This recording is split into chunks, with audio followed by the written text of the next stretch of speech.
Hey, welcome everybody to episode 16 of Ogre Tailz. To your left, We're Ron. glad us with the Ron red Wise. dot. The red dot. Welcome, everyone. We're glad you've joined us in studio for Ogre Tales, the story that never stops, but always starts and stops. So we're If this glad is you've joined. one continuation story, I need some explaining.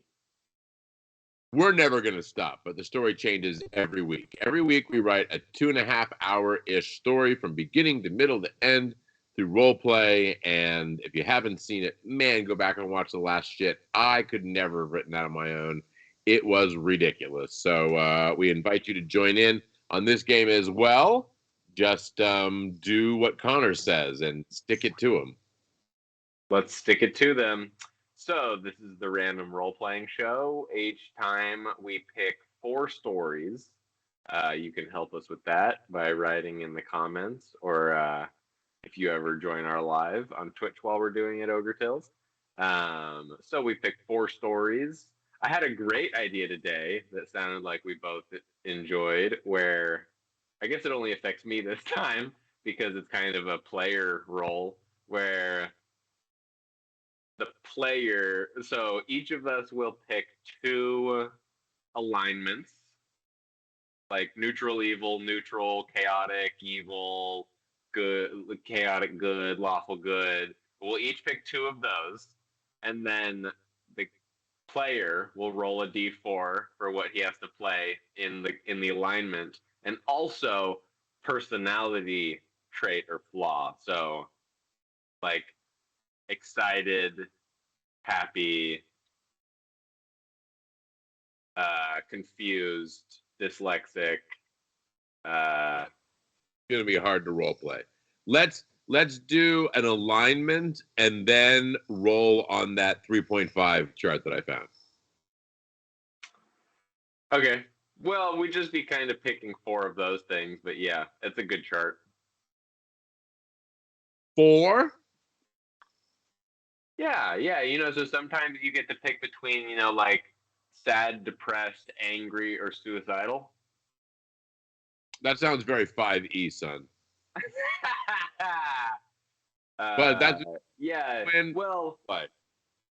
that's fair, but with those same terms, we should be doing 10 stories a game. You're 10 stories a game, and if we were writing them down, we'd have 10 standing by. What's your first one? Do I get to pick the first one? Yes. I think there's some rule to where the GM gets to pick the first one, but Okay. First one for me is one I've been actually wanting to play a lot. I've thrown it in there. This is going to be like late 1800s, Wild West, supernatural hunter. oh yeah. Yeah, that'll be Yeah, fun. yeah. That's number one. Now, while we're thinking of 2, 3, and 4, if you're watching this, please put some in some comment section, and we'll use your idea for a story. Yeah, like child sucked into a Mario game on a Game Boy. Do, do, do, do, do, do, do, I do, think do. that's gonna be crazy. That's my two, by the way. That's your number 2. Yeah. Child sucked into Mario Brothers, the original. Or person, because if I roll all 20s with these stats, then that's gonna be a crazy child. Well, you son were a crazy child. All right, number 3. Number 3 is I'm going to keep going with magical. We've done a lot of machine ones lately. I'm going to go with Druid defends Grove against invasion. Ooh, yeah, those are great. What's Usually you're number 4? like level 20 druid too with that. Yeah, like 6 probably. Level 6, I'm thinking. Maybe. I tried. I'll let you Four. roll it. What? Straight 1 out of 20 roll. No, the first one is going to be a contested roll to see whether it's a D10 or a D20, and then you get to roll the D10 or D20. Yeah, I'm still gonna roll a 1 or 2.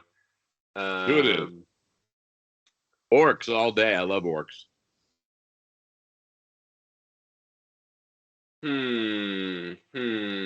We've been picking 4 a lot lately. Fuck fours. Fours are old.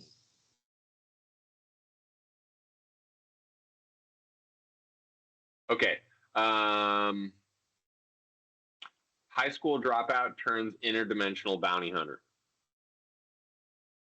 Okay. All right. 1, 2, 3, 4. I get to roll.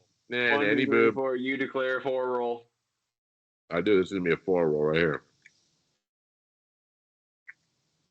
All right. Trying to get your face somewhere I can see when I'm looking at the other screens. Hi, this is my face. D4. Here we go. Oh, yeah. And boom! Let's go. I kind of wanted to do that one. Supernatural Hunter, late 1800s, Wild West. All right, so now I'm going to sit here and I'm going to write an entire basis for a story in the next minute or two, while Connor is going to straight roll a character. Now, some of this will be familiar from Dungeons and Dragons, but once we've created the character, we do everything based upon a percentile system, which you'll catch up to if you have never role played before. So I'm going to turn over to Connor. He's going to roll his character, and I'm going to sit back and create a story. Forgot to switch the thing. They can't even see this. There we go. Yes, so he is going to be making the story. I'm going to be rolling my character once at a time. You can see on the bottom left here is a basic beginning of a character sheet. Health, strength, and charisma. Let's go with strength. I rolled a D100 and got an 89. Can I keep that for... No, you can't keep an 8 or a 9. So, nothing that I did was right just then. I'm going to be rolling 2d10 for my stats and not a D100. So here's for strength. 10. Not bad. Woo, not good. Not good, but not negative. You know. Negative. Not negative. Here's for Dex. We'd like a 18 with this, please.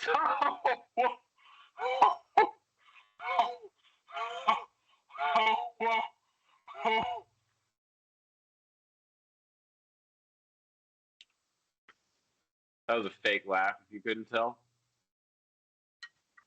Jeez, wow. Geez, what's happening with this guy? What is happening? What is happening? How statistics work. There's a scale of 1 to 20, 20 being like Olympic level, the strongest a human can be, and 1 being barely able to move your body around at all. Here we go. All the redemption. So far, Connor is rolling a shite pile of no funsies. He's now, however, making an intelligent person on the planet. He just rolled. I'm gonna find them so fucking. I'm gonna find them so fast, but there's nothing I'm gonna be able to do about it.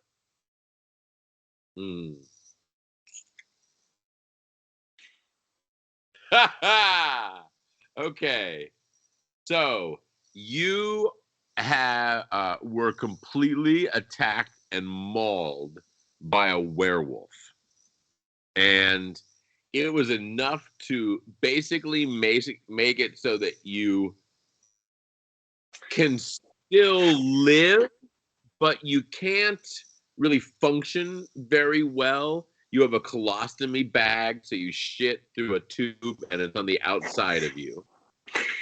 And how did he miss my brain? Once your legs is really twisted, and so you can move at half speed. What the only part Werewolf didn't really take a good shot at was your skull, fortunately. And you are just inherently one of the smartest people on the planet. And I will give you roll a d10.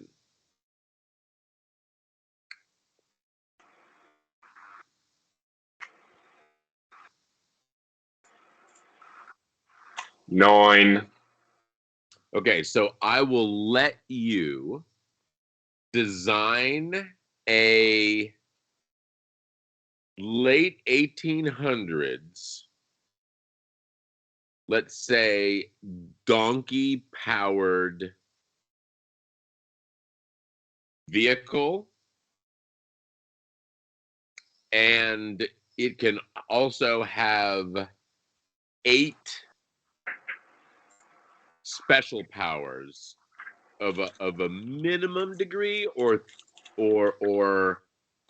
one. Let's say. Okay, let me take this again. I'll give you 3 minor powers that it has as part of a magic arsenal, or 1 major power rolled randomly on the powers chart. So I get a vehicle with 1 major power or 3 minor powers? Yes. I'm going to just go for the 1 major with the vehicle. What's that? I'm going to go for just the 1 major with the vehicle. Ooh, man, I hope you get flight. And that's it. You've got no way to attack anything. Here we go. No, I'm just kidding. I'm pulling it up right now. I hope I get like fire form, but it makes it so that the car is just a ball of fire and I die in it. That would be good. So for anyone who's role played or never before, what I'm doing right now is I'm going into my library of role-playing games, and I'm going to pick a chart for Connor to roll on. He's going to roll a D100, and that superpower is what he will dictate, given that he's a 19 intelligence. He is a actual arcanist. Now, the reason why I'm being so kind to him about all of this is because the rest of his statistics are so bad that he would have a hard time commentating the Special Olympics. Let's just, for giggles, strength of 10, that's base strength of a human being, like average strength. So, you can pick up and move around, I don't know, 75, 100 pounds or something. A dex of 4 is like a 2-year-old? No, Quinn was way better than that at 2. Like 1.5? It's kind of hard to tell because some 2-year-olds really do got it, but yeah, I'd go 1.5. Yeah. Right before you really learn how to run and walk, it's about a dex. All right, of 4. so anyone who's watching who's really nerdy, I'm going to use, because I always love to tell what my source material is. This system is designed so we can use any source material we want. It's called The Shit, and my friends and I made it years ago. We're going to go with Heroes Unlimited for the power roll. So, sorry, go ahead. I'll get there as soon as I know where I am here. I just need, my health is going to be so good this game. And we use a system where we take those stats, and you can see what the formulas are down there. We use those to develop the percentage chance you have of doing or failing certain things. We base everything on 100%, which means that a critical roll, which is very important and does wonderful things for you, is a roll that is 1/10. So if it's 50%, that's a 5 or less. And even better as a GM, when the characters roll a 99 or 100, they get a fumble some way, horribly screws up their world in a bad way, which is so fun to play out. And like what happened in the last game we played when you were escaping the fairy realm with a magic dagger, you rolled a 60, which in this game, of course, 60% of the time works every time. Right. So Almost thank you for bringing that up. better than a crit. I mean, I think it is. In its own way, it is. Sorry, I'm now zipping through this ridiculous. Which technically isn't 60% of the time, but 60 works every time. So I guess the exact saying isn't really correct. No, it's really correct. All right, so here we go. I got my major super abilities chart going on. Give me a roll of 1 to 100. Holy moly. This, for anyone watching, you can choose my superpower 1 to 100. 1 to 100. Right now, we'll give you as long as it takes me to take a deep breath. 3. That's like 2 seconds for most people. 2. 1. Launch. D100. Here we go. Somewhere in the 50s. Somewhere in the 50s. I'm feeling 50s. 27. Not 50s. Wow. Okay. Okay. It's really good. If you had done one less, you would have had plant control, and we've done the hell out of that one. Yeah. You mean like I'm gonna be like in the Nevada desert or something? Yeah, and there's no plants to control.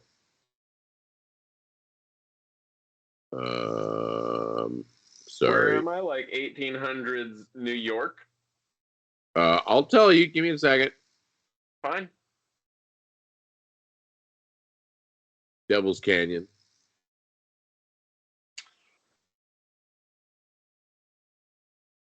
Where's that? This book is really beautiful for its some things, but other things, man, what a pain in the buttock. Okay, here we go. Yeah, that's why I stopped using books while doing this.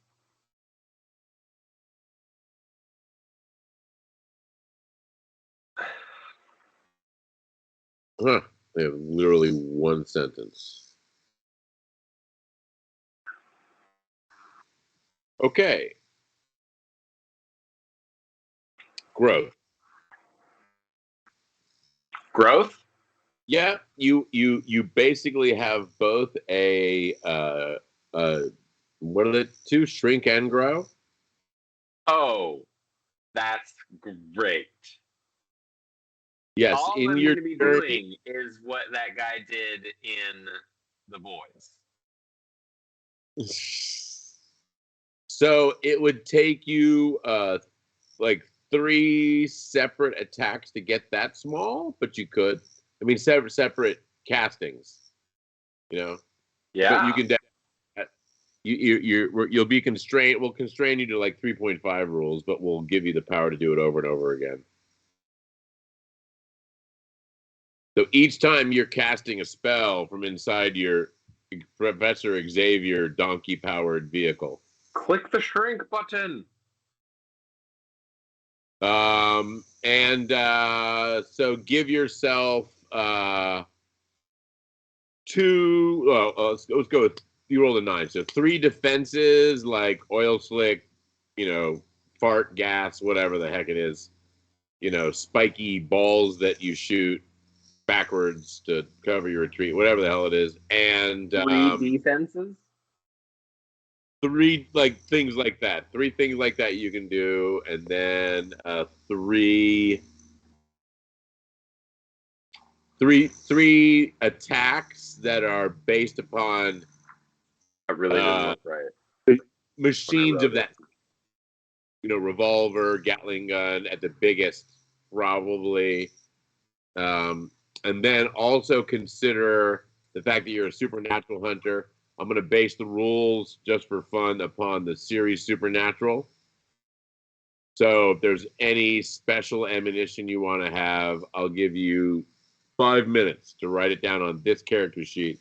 If it's not on that character sheet, you don't have it. 3, 3, and 3. 3 defense, 3 offense, and 3 ammo. No, the offense are the ammo. Well, I mean, if you can think of a better offense than something that shoots something, you know what I mean? Like you've got Yeah, I 3. mean, like, yeah. I mean, a like rifle, shotgun, and then like harpoon. Like something that slings hula hoops made of salt. No, just straight harpoons that plunge through stuff and then spring out and grab a hold of shit. And I could have silver bolts for that thing, and I could have fucking Yep. rock salt covered. Yep. You could have carrier attack. You could have holy water. You could have whatever. So go for it. You got 5 minutes to write it down there. In the meantime, I'll set the backstory. We will go with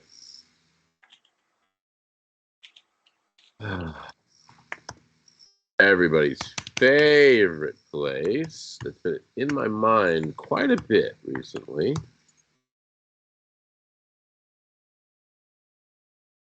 In Wyoming, known as Devil's Tower. And you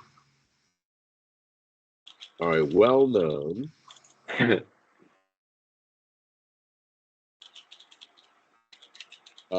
debunker of mysteries. You travel the globe in your special train, and you are widely known for many things. One is the fact that you are never seen by anyone but your closest servants because you were horribly disfigured by a werewolf attack, basically peeled off your face. And you have a 4 charisma, right? Yeah. Yeah. And you have been paid handsomely. In the late 1800s, you've been paid $1,000, which is an absurd amount of money for anyone to have in one place at a time, for the safe return of the daughter of a railway baron who went as with her fiance and a crew of expeditionary adventurers to search for a lost treasure in Wyoming, and ultimately ending in a place that is colloquially known as the Devil's Tower. And Devil's Teat. Devil's Tit. And you are in your train traveling there now, and all you really know of certainty is it's not impossible that there is, from what you have found, a myth leading to a stolen item or relic from a Mexican pyramid, and that there definitely are reports from many years of supernatural lights, sounds, like even records of people getting hit by objects. Now, anyone who doesn't believe in the supernatural, of course, just thinks that it's possibly local Indian tribes who use it around the prairies of the Black Hills to keep people away from sacred territory and monuments, and no one really, by this point, has been able to penetrate this area and solve this mystery. So, Have any how? of them come back to tell me what it is? No, oddly enough, I know this sounds crazy, but everyone else has died. No, there are many people who've actually gone there, and you got a map, basically of the area, and I will share that with you right now.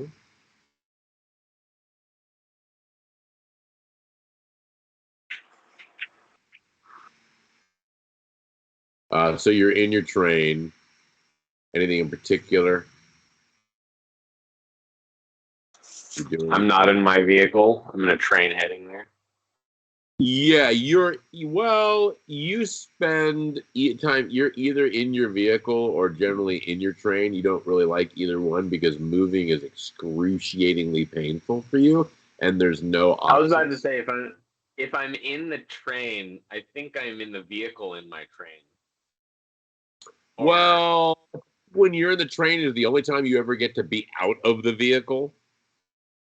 So, like, your train is probably as well armored and based as your vehicle. You know what I mean? Like, it's probably the only place you can. I mean, you're not far from your vehicle, but you know what I mean? Like, does it how have you does it have a feel? seat and does it have a seat and sliding mechanism that just takes me throughout the whole thing? Or do I have to crawl with my tongue? No. You can actually, between the straps that are all over there, you can like using your leg and other leg, crippled leg, and your hands, like you can move throughout the whole thing fairly well. And there's literally two servants who their whole life is just do what you need to do. So like you don't have a lot necessary in those situations.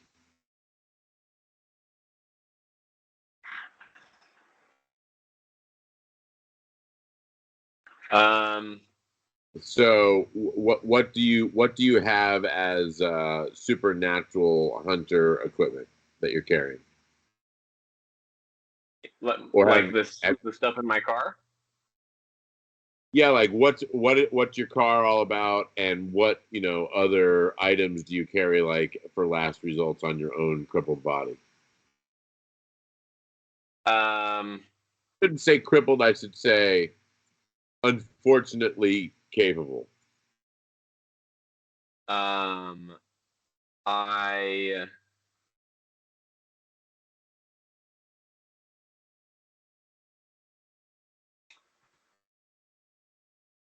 I keep it all melee, because my chance to hit with a gun is 20%. So, um, just the basic every like kind of knife and spear. I wrote down angel weapons, to take care of the demons or angels. So Really, an angel weapon, huh? yeah, I I was gonna say something, but you told me to just write it down in 5 minutes, and I have it. So So I'll tell you what, if you can roll a critical, I'll allow it. just 10 and under. 10 or under on a D100. For everyone watching, this would be a great time to write 0 through 10. Or 11, just to be a dick. Oh my Oh! fucking god. Called it. Called it. The universe was a dick. Yeah, you really once almost had your hand on an angel dagger, like it was so close that you could have touched it, but you couldn't reach it. How about just the Just demon weapons then? tip. The the runes. It's basically just like the runes to write on the glyphs to make any kind of weapon attack demons and shit. Uh-huh. I was I'll just tell trying you to what. cover my bases. If All my you're asking some good questions. However, they're pretty outrageous. But if you can beat me in a power versus power D100, I will then let you roll for it. demon's less than angel. Yeah, but demons always have a price.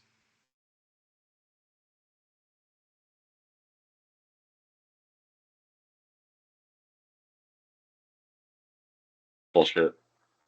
Yeah. So what do I get as my third special ammo?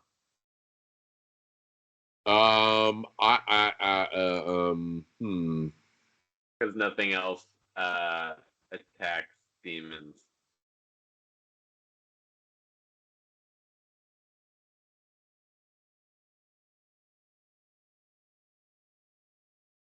I can Well, splash a you lot of holy water on them. have like holy and unholy water. That's very easily attainable. All you gotta do is get a priest to blaspheme the water. Yeah, I got holy water's defense, but it doesn't seem like that ever actually is the thing that works. You know, when you finally get the demon restrained, then you start pouring holy water on it in some exorcism, but it never stops them from coming to kill you. All right, you've got a 19 intelligence. I'll. That's why I thought I'd have the angel weapons because I'm some supernatural genius. Do this fair. I will give you an intelligence times roll a d4.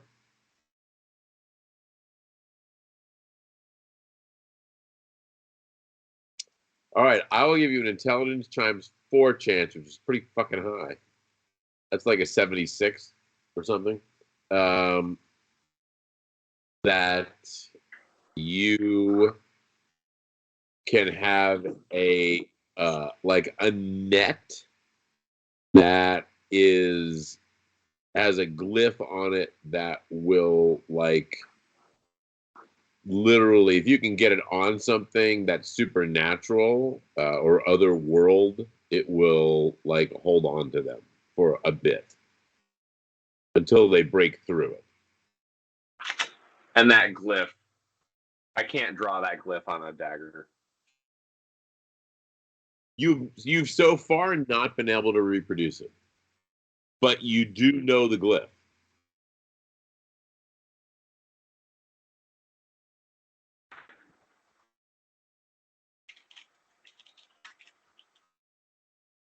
Special net.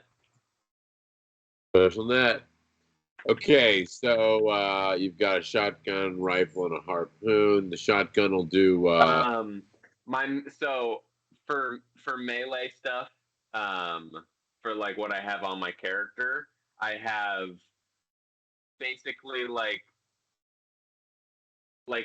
explosive tip um uh sticks where you like jam the stick into something and it blows off the end of it. Um, of rock salt, uh, silver, and holy water. One of each. Yeah, or like 5 would be good. 5 each. Yeah. Roll a d6. 1. You can have one of each. And then Super heavy. just like silver dagger, and Yeah, that's easily obtainable. and then I want a blade made like forged of rock salt. Okay.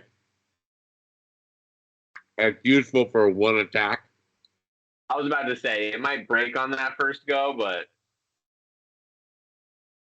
it'll get in there. And if it's a ghost, it won't break. That's true. All right. So damage with shotgun and rifle and harpoon. So the shotgun, if the ammo is appropriate, does 3d10 to 150 feet.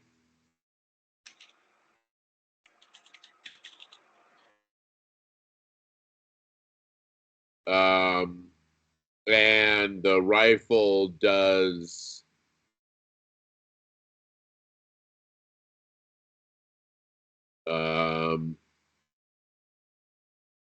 let's do 2d10 and it's accurate up to 1,250 feet, maybe. We're gonna spend an hour and a half making this character, and then I'm gonna die in the first 4 rolls. You're gonna die unloading from the train. What is it? 2d10 2d10 for 1,000 meters. Yeah. Well, 1,200 feet. 1,000 meters. Well, I mean, that's only 3,000 feet. It's possible, but not likely.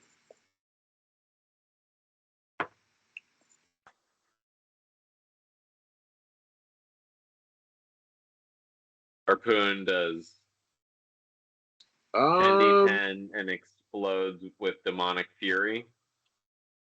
I would say the harpoon does at least 2d10.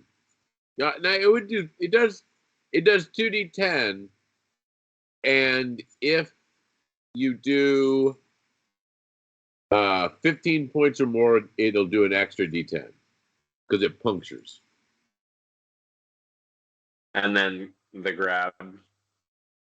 Yeah, then you can grab. But you have to, that's a puncture to grab. You have to do enough damage.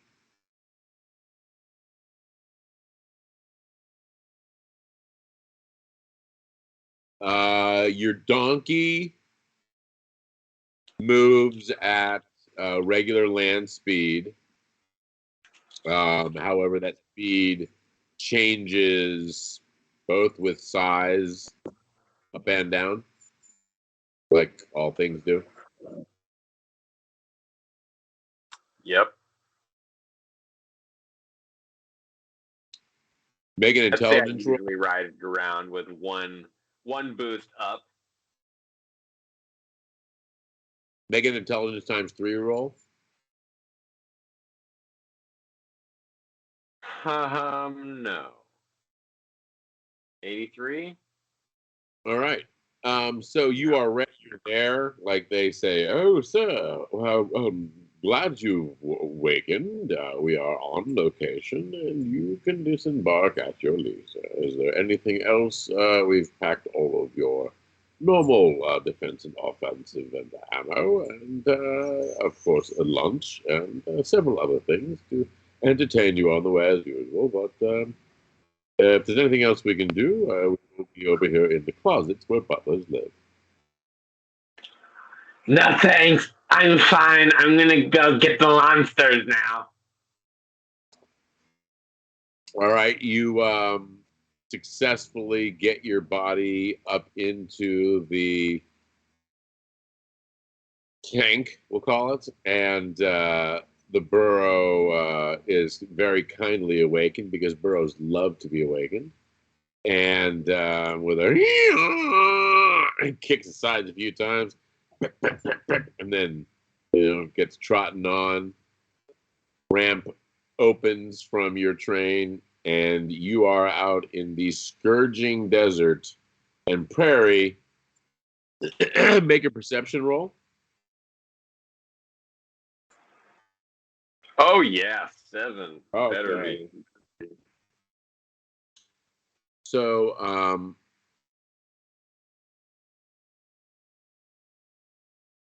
sorry, something just broke when I tried to use it. You can go to Devil's Canyon and take a look there. Let's see what it looks like.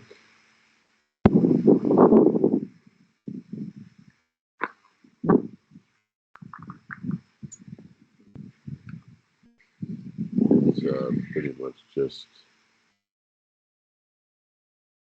Oh, Devil's Tower. Sorry, not Devil's Canyon. Devil's Tower. My bad.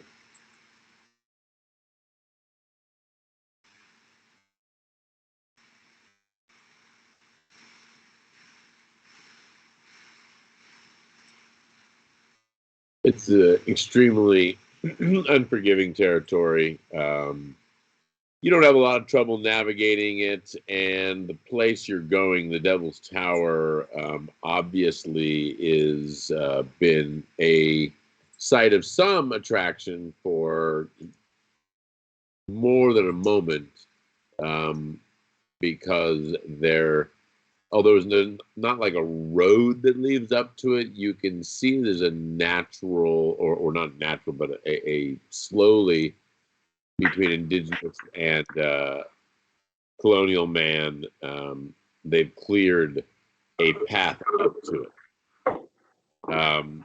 You were given a packet that showed a team of 5 adventurers in their mid to late 20s, basically being college frat boys of the time, who all inherited too much money, and their parents were more than happy for them to go and do something that wasn't drinking and whoring at their own house.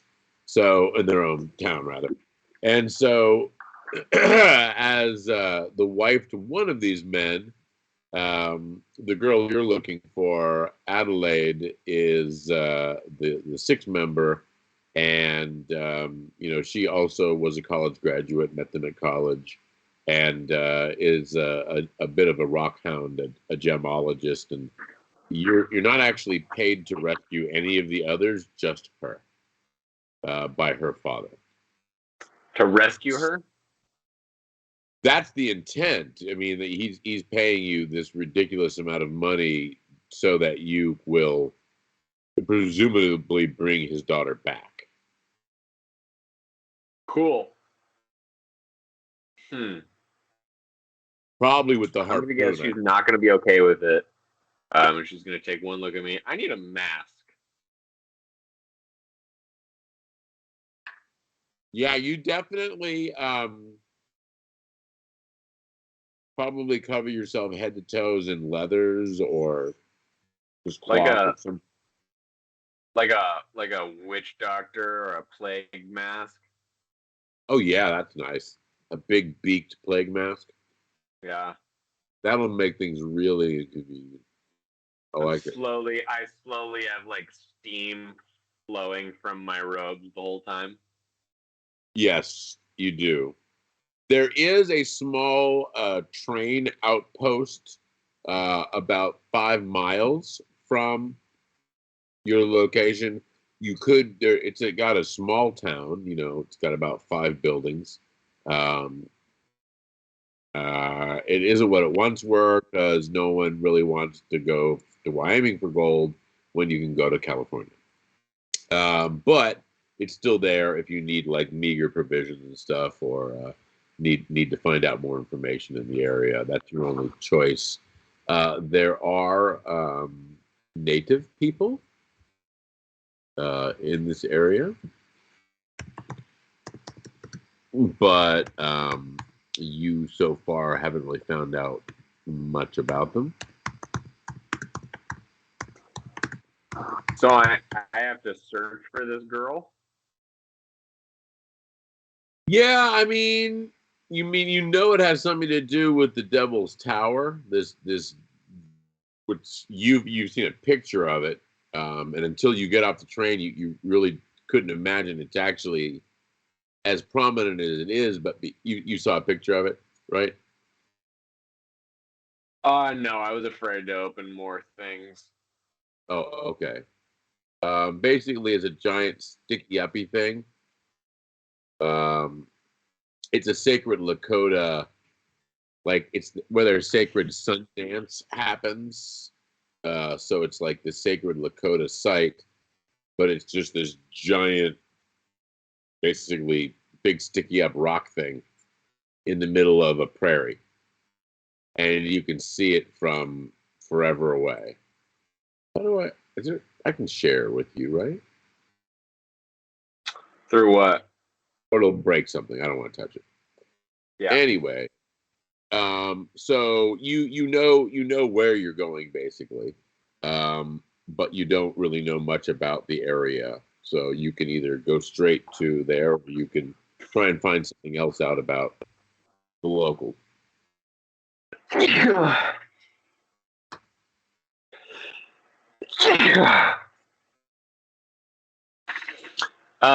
Yeah.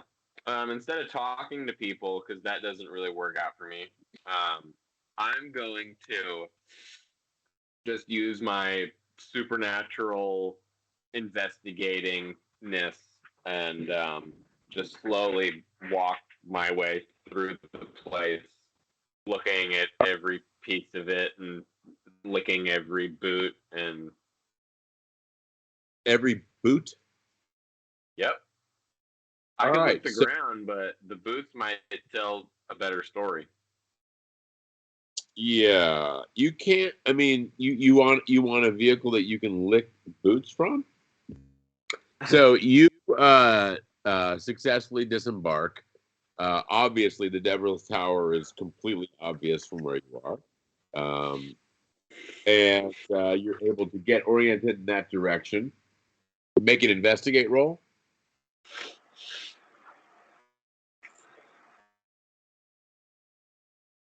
Oh Fortunately, you have yeah, a 63. The only thing I got going. yeah, you can see where there's a natural scree cut in the land and how your donkey pulled cart could easily get up there. Um, and it doesn't take much for the donkey to get going that way. Um, it's about 4 o'clock in the afternoon. Sun will go down in about 3 or 4 hours. It seems like if you keep moving with this way with no severe problems, you'll probably get there. By the time sun's going down, maybe 2 or 3 hours.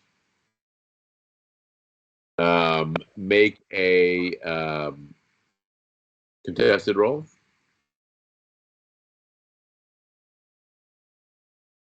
Boom. 63 Uh, versus 83. wait, 3 more. No. Oh. And a crit. Um, you had a couple of close moments. There was a rattlesnake, but your donkey's pretty good at that kind of shit, and basically just stomped the fuck out of it. And you had to deal with a little bit of a rock slide, and there were moments where you thought you saw people kind of poking their heads up over one of the horizons, maybe just broke it a little bit, but it could have been trees moving. You're not entirely sure. You get within, what you would call a half a mile of the Devil's Tower itself. It's so large that it basically just it takes over the entire, wherever it is, right? So you are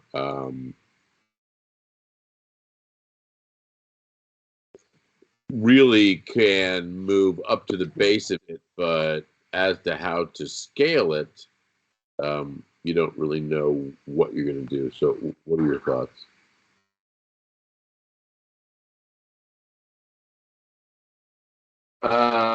And it's too big for me to like keep growing my thing to then get to the top of it. You've never actually tried that before. It's like, for all you know, it's possible that you could grow hundreds of feet tall. Um, Is there like a canyon I can get, or like another thing around make it I can get some elevation on and then grow? make an investigate roll. 42. Yeah, yeah. You can see that there appears to be a crack. I mean, there's many cracks that run like almost like chimneys down the entire structure. And you can see that one of those is large enough that it basically creates a canyon that goes top to bottom, and what appears to be like the remains of a camp. Hard to tell anything else from this distance, but you'd pretty much assume that's what it is. It's obviously not.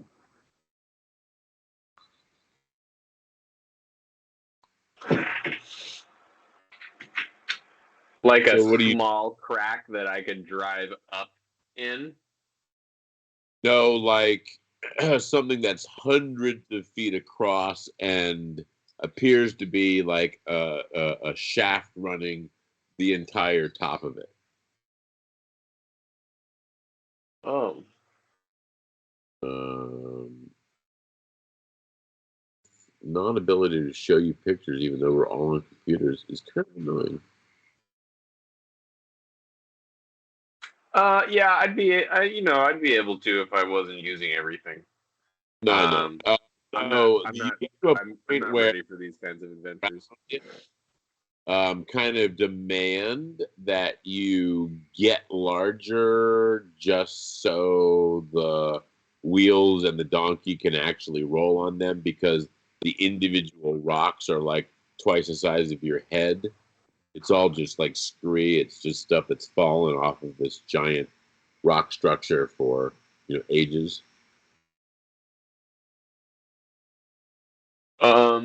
Yeah, my only idea is to grow until I can climb to the top of my thing and get onto it.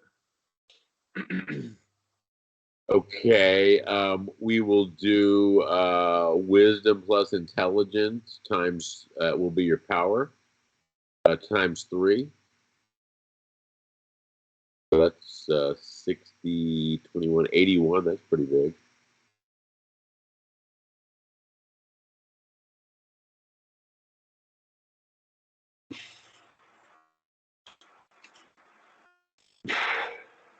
All right, you get to a part where like the wheels don't even move correctly anymore, and the donkey's having trouble making steps. You go to cast grow to double your size. Almost fumble. And you fail miserably and almost fumble. Congratulations. You are a loser. For whatever reason, man, it might just be the bad juju in this area. You get this like cold chill, and like the hackles raise on the back of your neck, like something's watching you.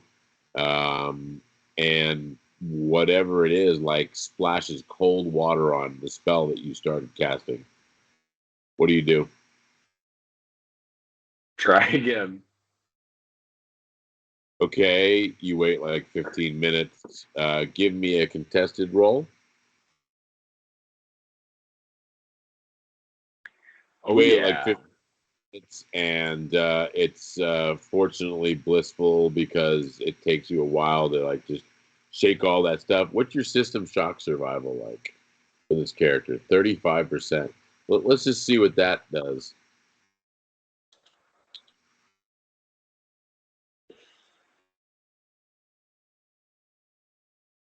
Go ahead and make a system shock roll. Wow, crit. Yeah, you're able to like within that first 15 minutes, you just like, nope, none of that happened. This is what reality is. I'm all willful and powerful, and you're able to totally shake it off.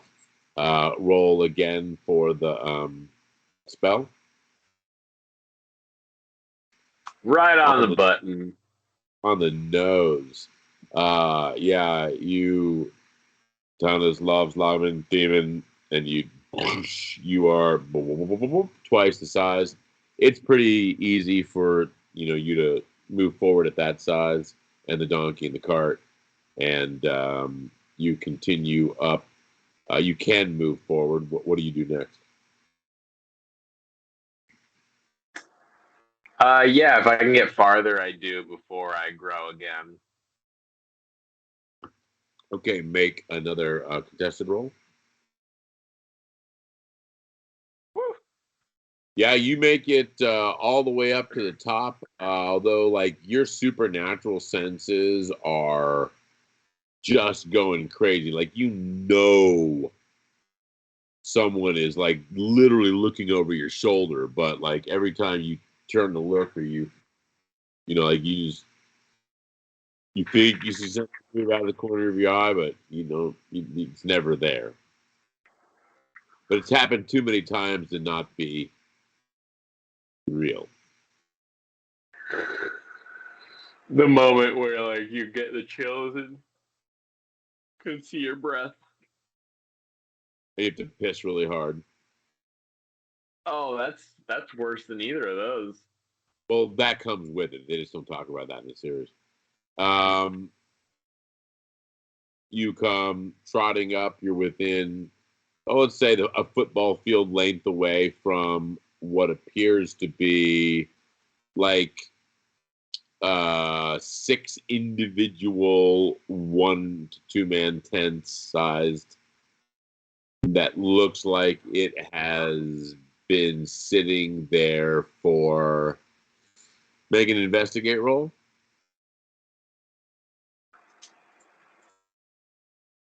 $49, yeah.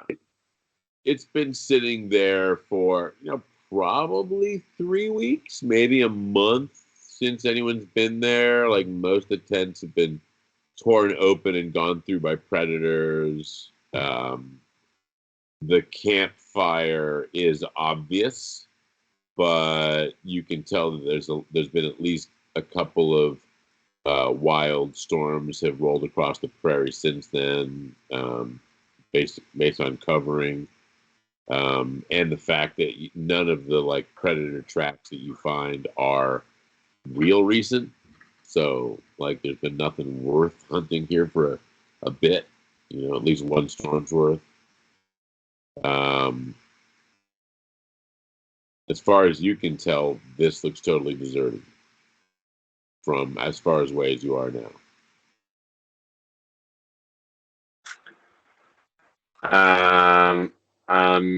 I'm just going to search. I guess getting out and searching around is a horrible idea, so just going to plow straight through it.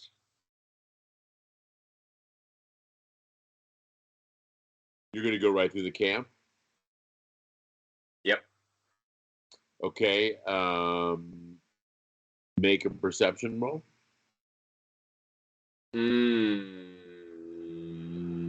Nope. 40%.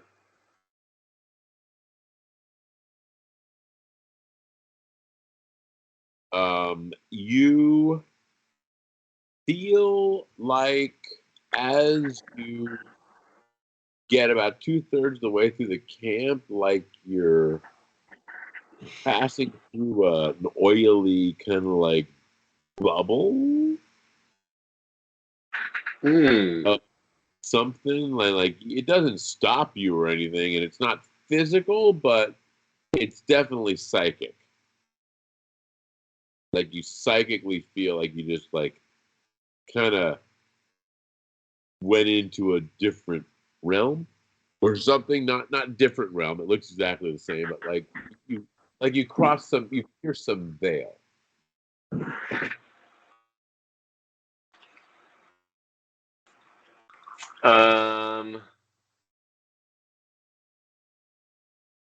What is my horn? Is it just like a whip I smack the donkey with or something?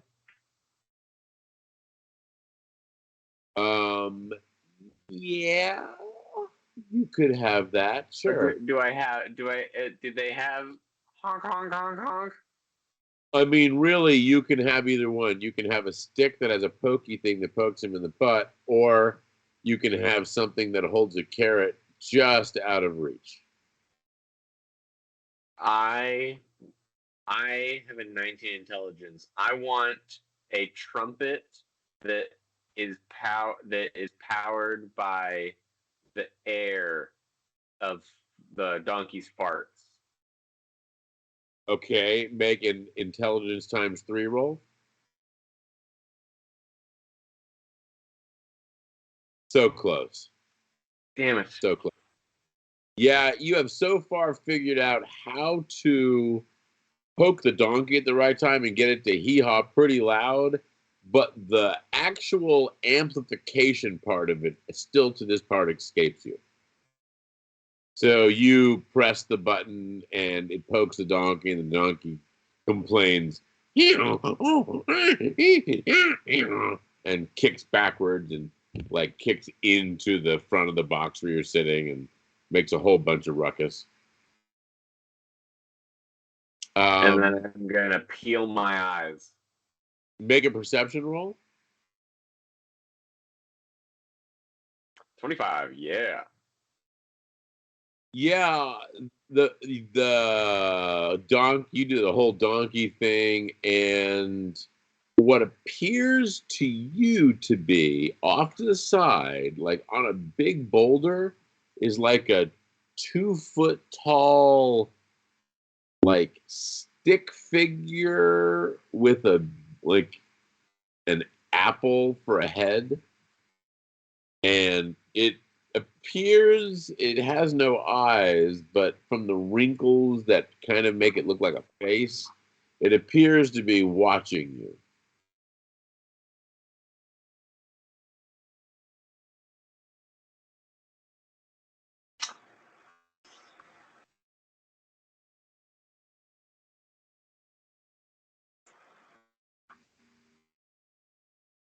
Um,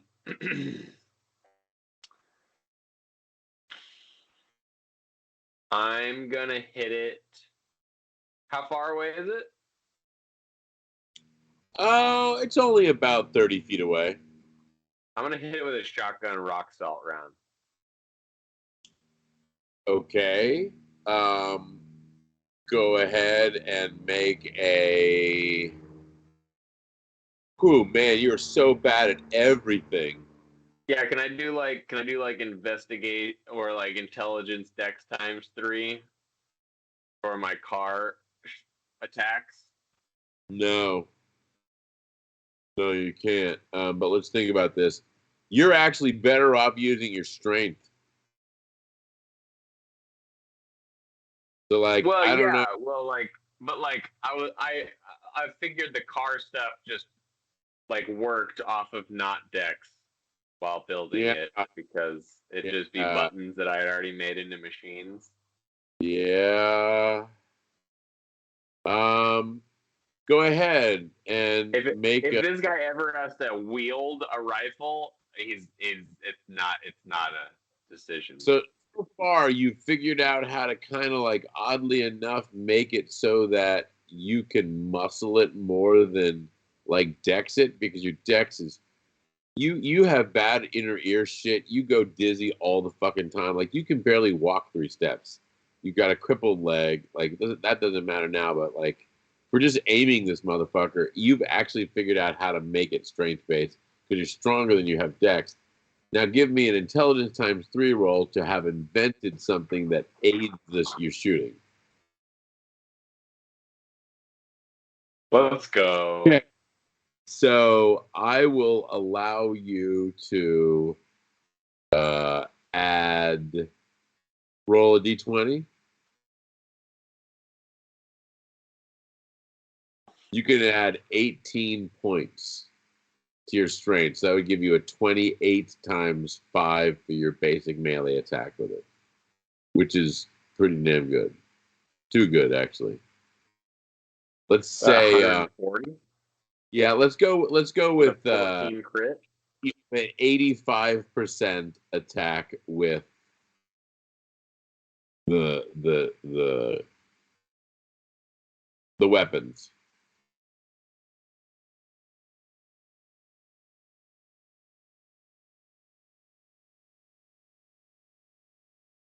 23. All right. So you are shooting the rock salt shotgun at the little stick figure. Yep. Roll damage.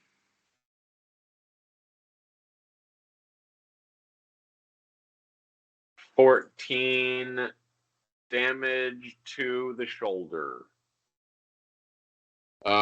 You blow it and you blow its shoulder clean off, and it flies backwards off of the rock. Make a perception roll. Oh, no. No times 2 up.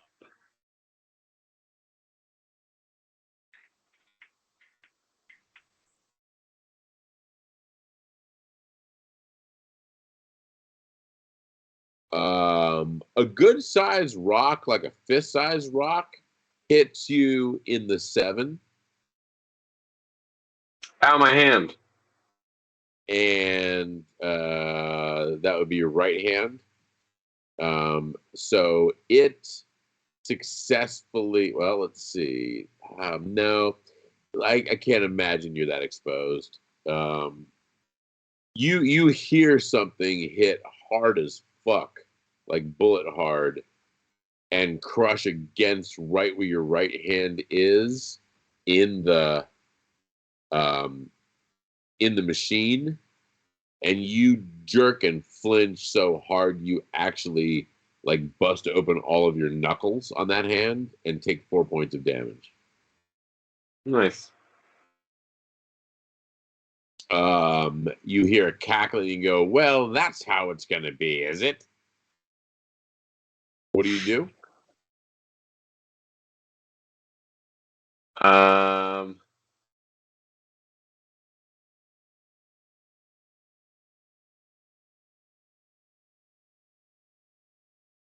um, I try. I take all of what she just said into my brain and sift through all the files to try and figure out what she is based solely on what she just said and how she said it. Okay. Give me an investigate. Yeah, 3 out of 80. Are that what you shot was a basically like the voodoo puppet of a sorcerer, living or dead? You know that they have some kind of like, you could consider them to be, I guess, a poltergeist.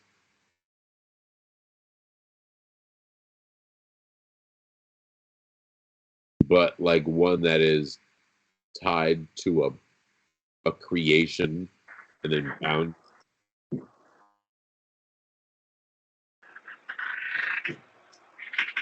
Um, What do you do? yeah, I'm just gonna continue on. Um, you like just keep plodding forward. Yep. Make a perception roll. Oh yeah, 8. You see the like creature holding its stump with its other hand, like capering and jumping and forward, and it's like working its way into what seems to be like a 30-40 foot wide crevice that seems to work its way to the base of the structure, for all you can see.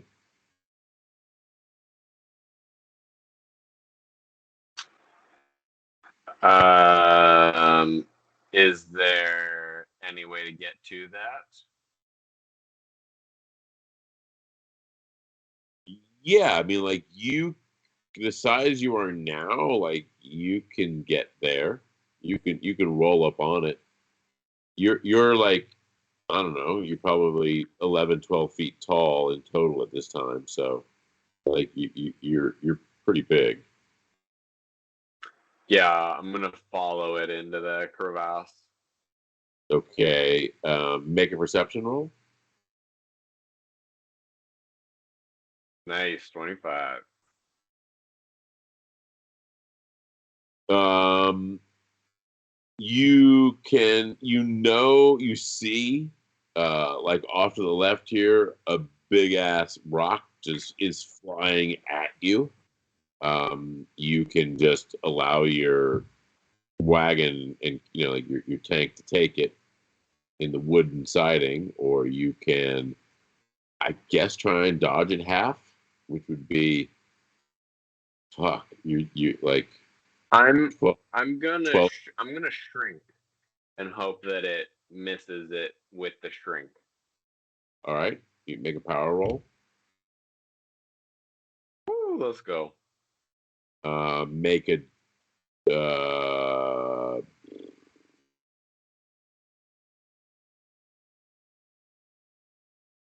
make a dodge at 65%. Nope. Yeah, you significantly shrink. However, it's big enough that you end up taking 12 points of damage. No, you take 6 points of damage.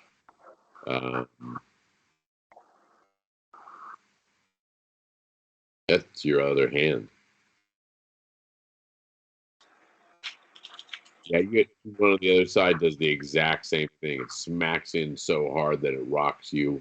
This is like a boulder the size of like a football, and you actually take like it splits open your hand. Now both your hands are all bloodied from being hit from both sides. That's technically shoulder. All right, shoulder.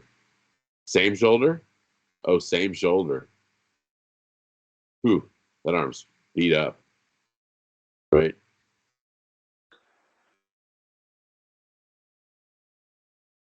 What do you just keep moving forward towards the thing? Yep. Since you spotted earlier, you've been able to keep your eye on it, even with taking the hit, and it basically climbs up a bunch of big boulders, and it's like doing a side scroller thing where it's basically just going boing, boing, boing, boing, boing, boing, boing, 30 feet back and forth, and it's working its way up, up, up, up. 30 feet off the ground at this point.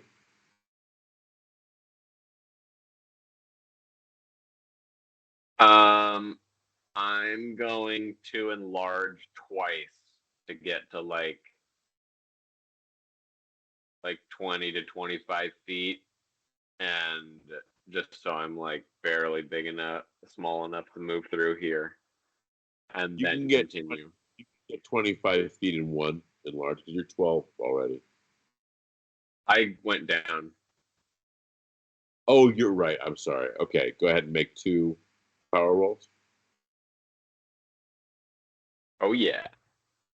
Okay, as you're growing, let's see.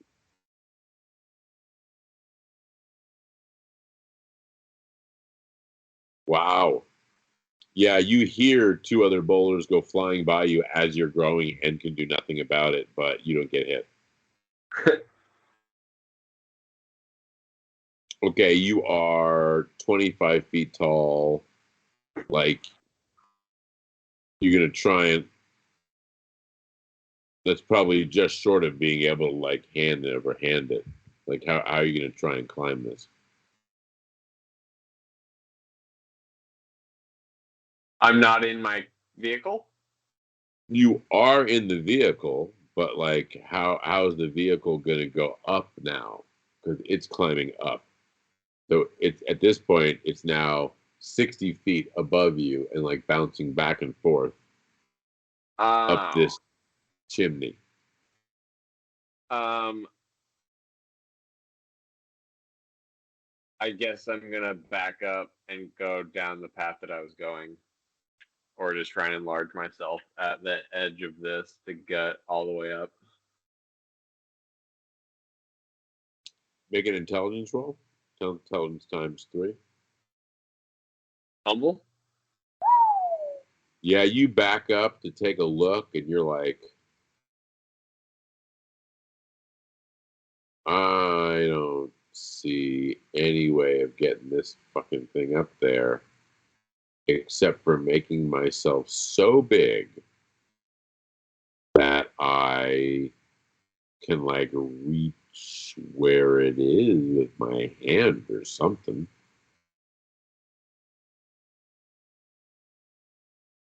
Yeah. Yeah, that's the only thing I can think of is enlarging the car so that I can take the so that I can get out of the car into the top of this place. Um. Okay. Make a power roll. Yeah, yeah. Roll d6. One. Man, you're so lucky. Yeah, you're able to grow, but you take like you get a horrible bloody nose. Something didn't grow right. It hurt like you got punched in the face, but you are now 50 feet tall, and you in one more growth, you can definitely reach where you last saw the thing. 100 feet tall. Here we go.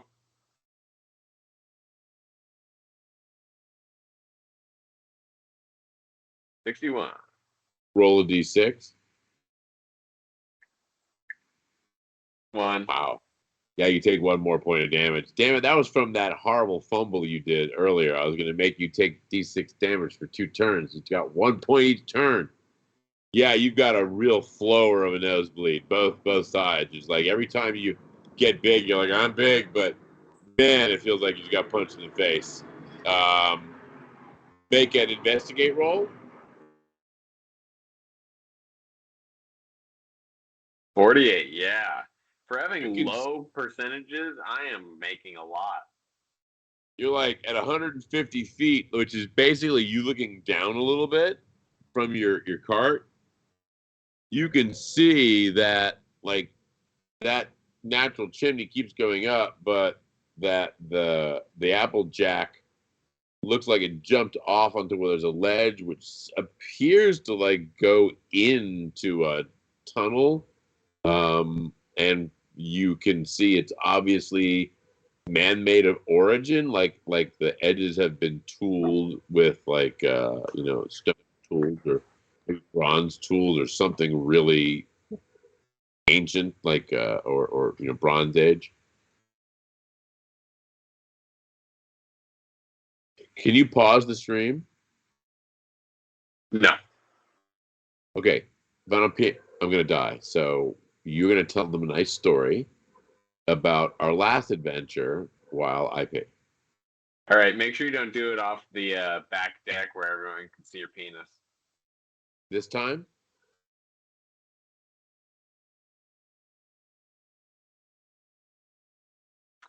Wonderful story, huh?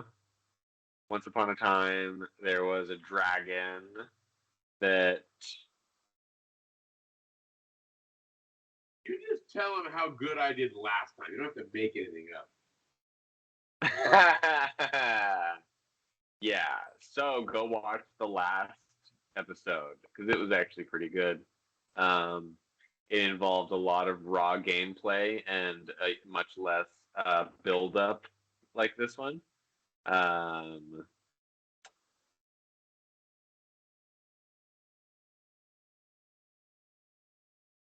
I always start a campaign, well, a short campaign like this, one way, and then it ends up going a completely different way in my brain, like 30 minutes later.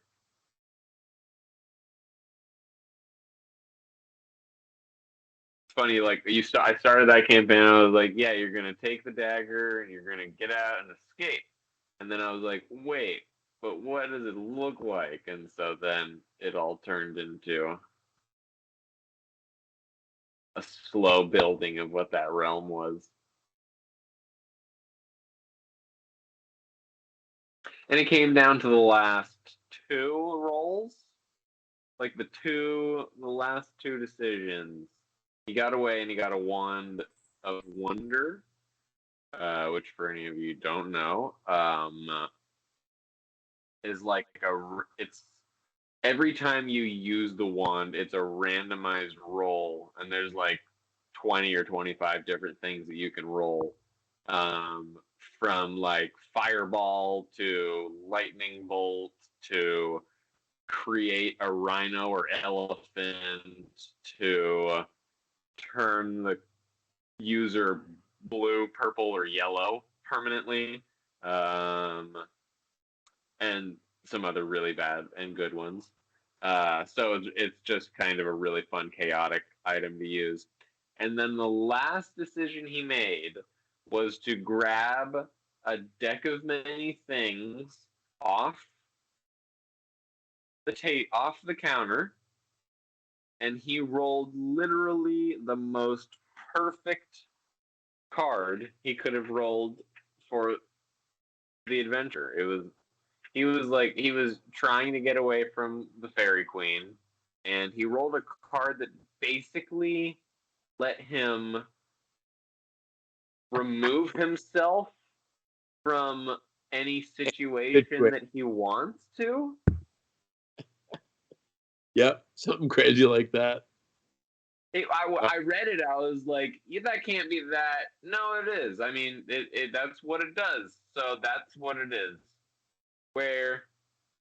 Which was really funny because, like, literally one roll away, if he would have rolled a little bit higher, he would have destroyed all the magical items and possessions that he had on him, which was everything about the adventure. Everything about the adventure got up to the point where he had all these magical items, and he was so close to destroying all of it and being eaten by the fairy queen. And one roll made it so that you just win. She's not. Things has more negative than positive. That is a perfect ending for a game like that. Yeah, you see the kind of like sort of like temple-ized entrance that's been carved into the little cliff wall. You could reach out and touch it. You can't get into it. You're way bigger than it is, but you could definitely like I'm gonna get small. Like you can get big enough, get on it, and then shrink and harpoon it and pull yourself to it and all that. You've done that before. Yeah, I'm gonna get up to it big, and then while I'm up there as high as I could go, I'm gonna shrink myself down to like 6 inches to get into the place. Okay, give me an attack roll and 3 power rolls. Fumble. Okay, excellent. Let me have the power rolls.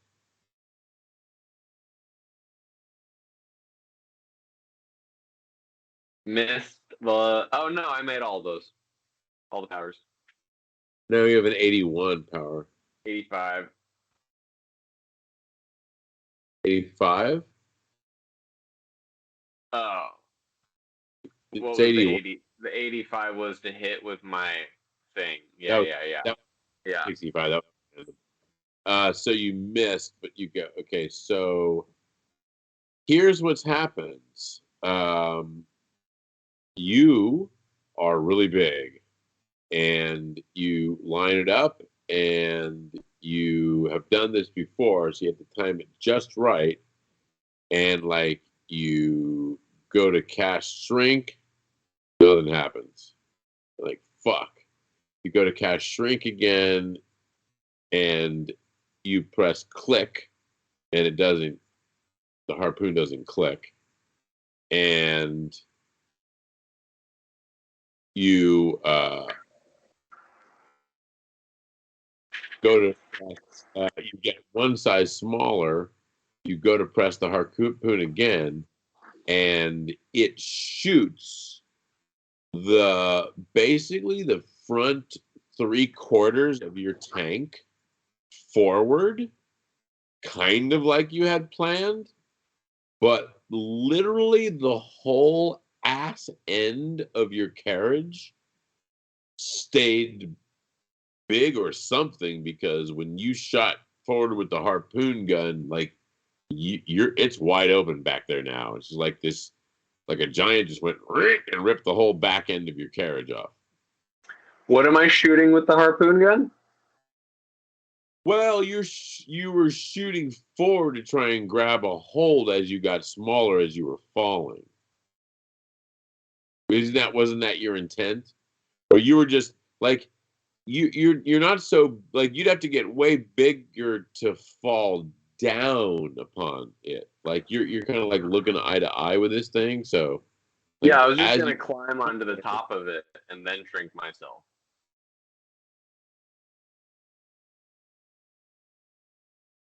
Okay, and I'm sorry, I misunderstood what you're saying. In that case, If I'm involved with shooting a weapon, it's not a decision for me because it's like 25% or something.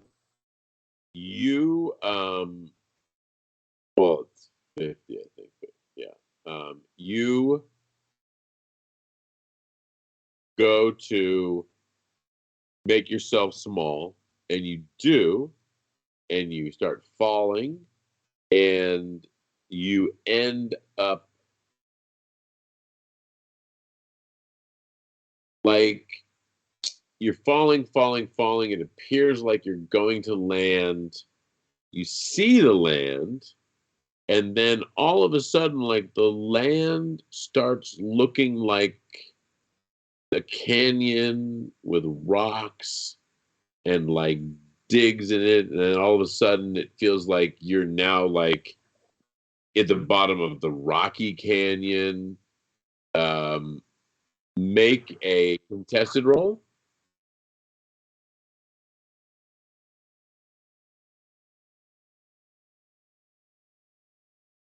Let's go. You are like still falling. You haven't actually stopped falling yet. And you pass by what appeared to have been, I don't know, maybe the face of an ant that takes a little sweep at you, but it's so much bigger than you that you kind of like were flung past it by its air. What do you do?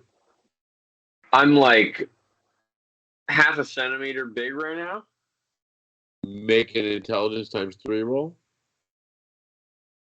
Yep. Yeah, you like activated your power and fumbled, and you haven't stopped shrinking yet.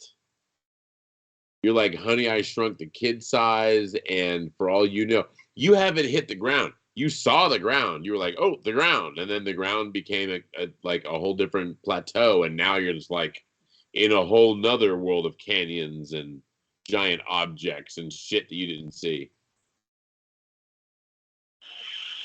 What do you do? Okay. I'm going to investigate for any miniature ghosts around. Okay.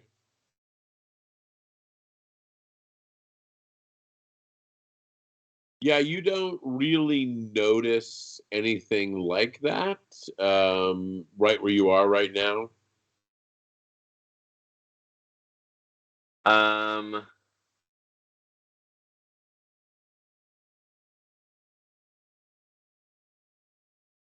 like I'm so small, I can't perceive the top of this place. You're so small that an ant's head looks like a blimp. Yeah, I guess I'm gonna try and grow to like 6 inches. Okay, you attempt to stop your shrinking. Yeah. Go ahead. Yeah, you're able to like come crashing to a jarring halt, like an elevator hitting the bottom of a, like psychically.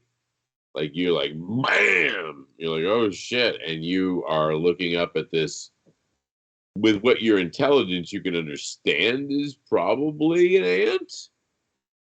But the hairs on it look like skyscrapers poking out the wrong direction. Make a just the your vehicle and your donkey at this point are having trouble just like even making contact with the surface, whether it's static electricity or just like the wind fucking blowing. You don't know, but like you're having trouble just staying where you are. What do you do? Growing. Okay, give me 3 successive rolls.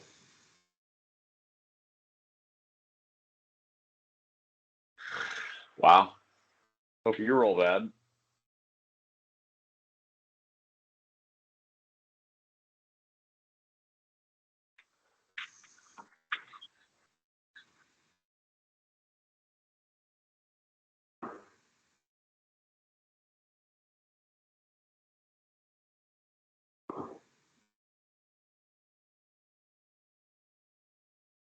Sorry, what were your rolls?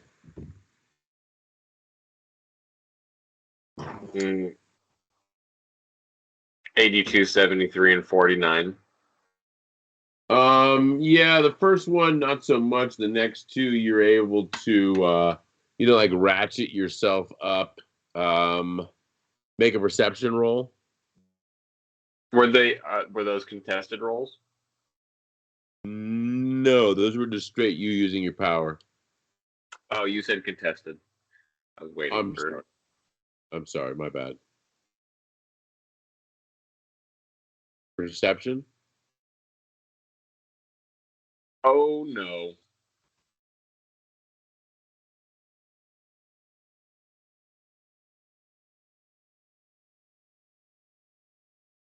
Oh man.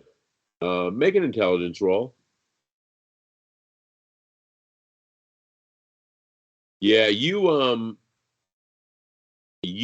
end up taking 2 more points of damage because as you were getting big and like you were like, oh, it is an ant. That ant head swung around to look at you as you went by, and you smacked into it hard enough to get smashed around inside of there like someone shaking a fucking egg. And you're like, I need more padding in here, and I don't even know, maybe I need to be supported in water. This is fucking bullshit. You've never been knocked about so hard inside your thing. But you also realize that you do, in fact, have a med kit. And you should I'm be still taking. in my car. Yeah, you should be. Yeah. I got my car to the top of it. You and the car grow together. So you were big. You made yourself small. You went to land on the ledge where the entrance to the cave temple was, but you fumbled and you kept getting smaller and smaller and smaller. So if you get large enough, theoretically, you'll be on the ground outside in front of the temple. So you are now significantly larger than the ant. I originally meant me personally, solo human, physically climbing to the top of it and then shrinking down. That would just be me being big. So, but that's your vehicle has that power, not you. I know. So if I knew that, I would have just gotten to the top and started smashing the top as big or something. But I got you. I'm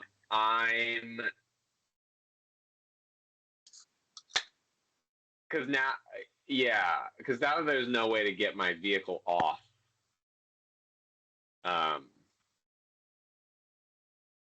Make an intelligence roll. I guess I could get to 100 feet again on the top and then get off. Make an intelligence roll.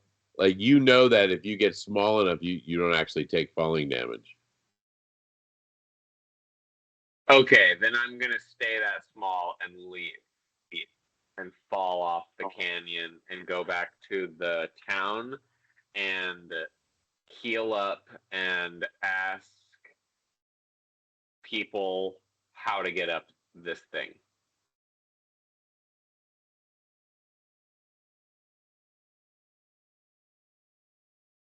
Okay.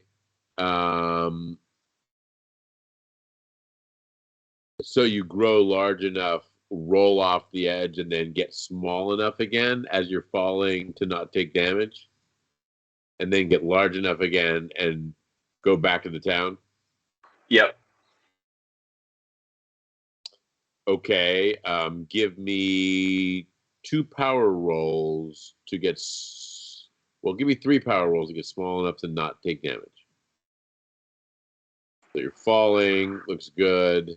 Yeah. Yeah, you're able to get to like the size of a beetle, and you've tested this before. Like you can basically fall forever at this weight. It takes forever because you're falling hundreds of feet, but you get down to the bottom.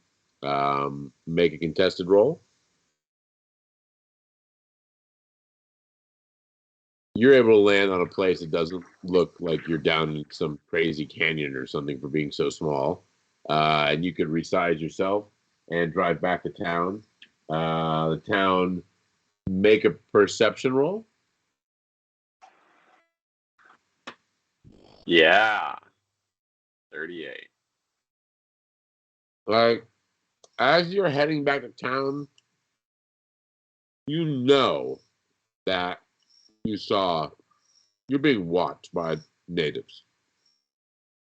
Like the Lakota tribe, there's obviously someone there is keeping their eye on you, like the whole way back to town. You can just see them popping up and down what looked like swirls before, trees shaped like you see what it is now. Like someone's watching.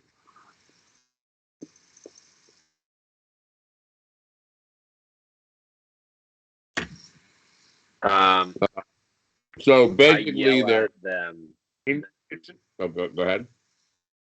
I yell at them with my little megahorn through my window as I'm going back. Um,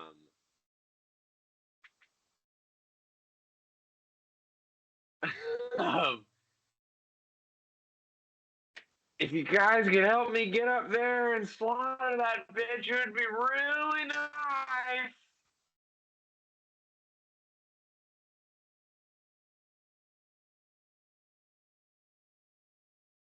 All right.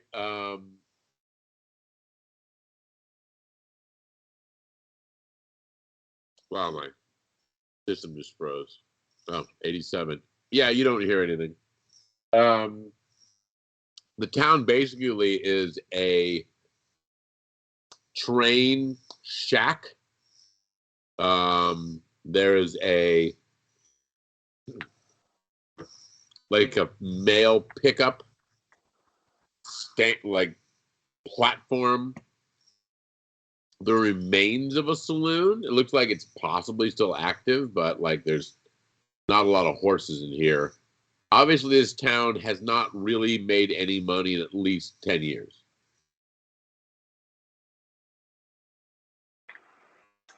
Um, There's also a general store of I'm gonna sorts. go back and grab my servants and a bunch of cash and walk into the saloon and give them like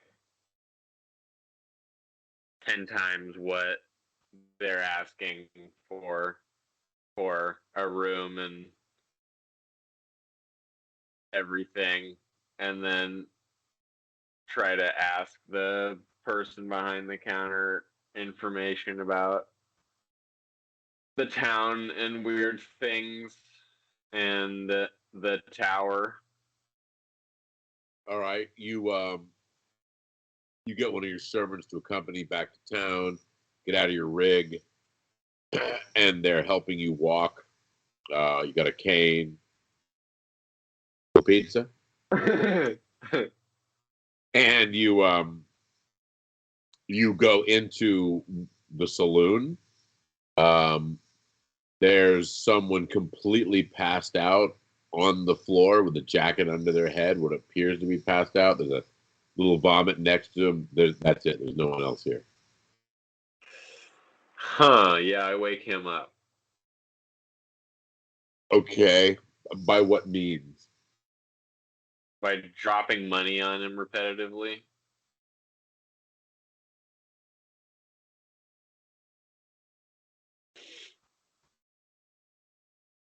All right. Yeah, you drop a coin of some denomination from the Old West on his face. And it bounces right off his forehead, and he wakes right the fuck up. His eyes pop open. What the hell are you doing that for? The second and third one's like, oh, that ping, ping. He's like, all right, all right, all right. And he sees the coins, and they're gone. Like, you didn't see them away, but they're not there anymore. He scrabbles his feet. How can I help you, sir? Plenty more service where that coin came from.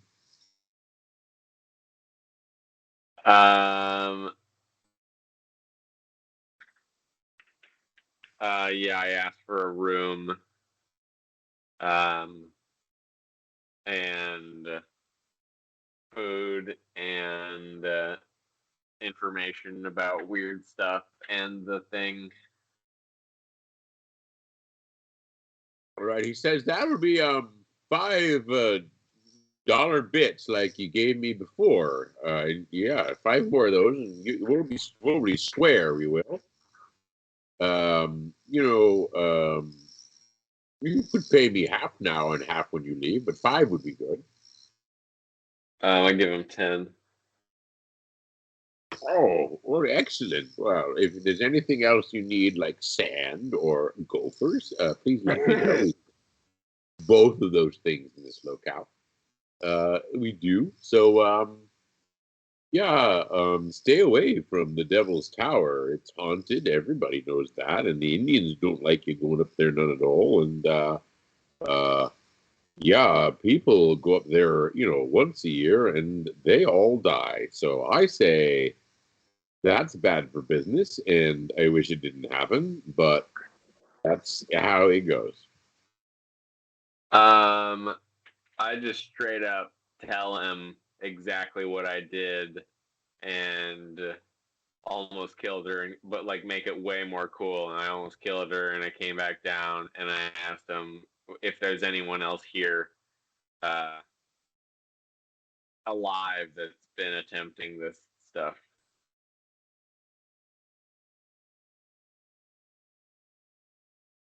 He looks at you like a cow looks at an oncoming train for a time, long enough that you think it's not entirely possible he has A, fallen asleep standing up with his eyes open or has had a stroke. I'm going to rest the night. Little dribble. I'm going to rest the night and heal up, and then go talk to the natives in the morning. Oh, I'd advise. I mean, they can be friendly for sure, but this is a sacred place, and unfortunately, many people have not lived to tell the tale. No. Yeah, I already called their queen lord bitch, so I think we got off to the wrong start.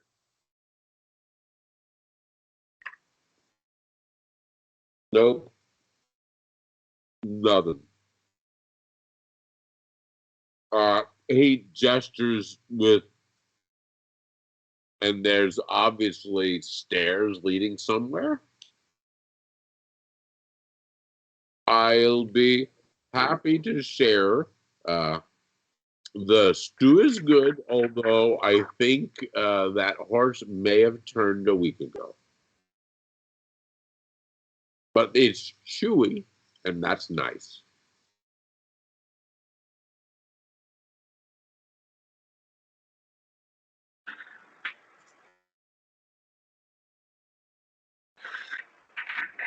Um,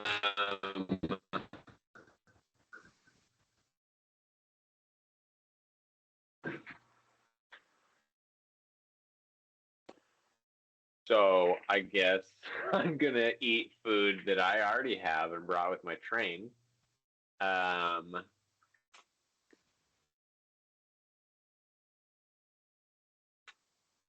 yeah, I'm just gonna rest up and go out in the morning. Okay. Make a System Shock survival roll. Ha! Oh, yeah. You get bedded down for the night and you go to sleep. One of your servants is literally laying across the threshold to the door. Um, and at about 3 a.m., you wake straight up, which doesn't usually happen. And you can see that one of your servants has a sword drawn and is pointing it at a figure in shadows who's obviously inside your room on the second floor. The window is open, and your servant says, "Show yourself and speak your purpose, or I'll stick you straight through." I throw a holy water balloon at it. Okay, roll to hit. Oh. You do hit the ceiling and wall to the next of it, and it kind of splashes everywhere a little bit. You hear a voice chuckle, and it speaks in, we'll just say, a fair approximation of English. Um, and through gestures, tells you a story of something being taken, something being hidden. It needs to be given back, but the soul that holds it won't let go. And he understands that you are also a spirit warrior, though no, it's not like his people know it. And they will aid you in reaching the task, but they cannot fight on the sacred land themselves, nor be there when you if or you commit violence.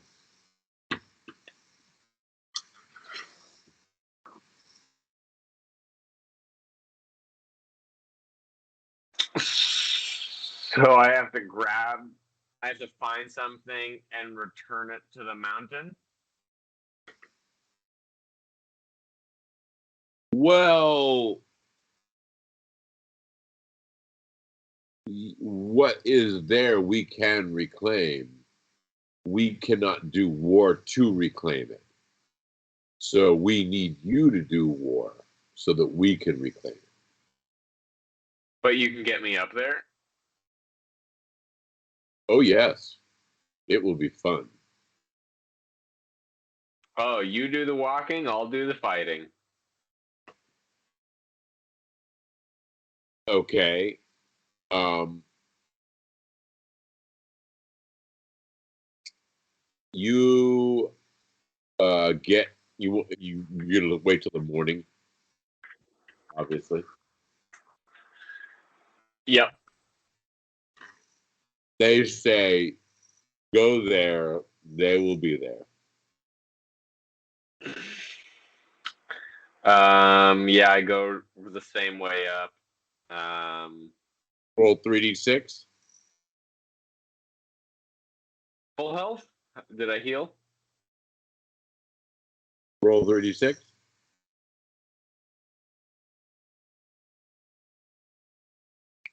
Well,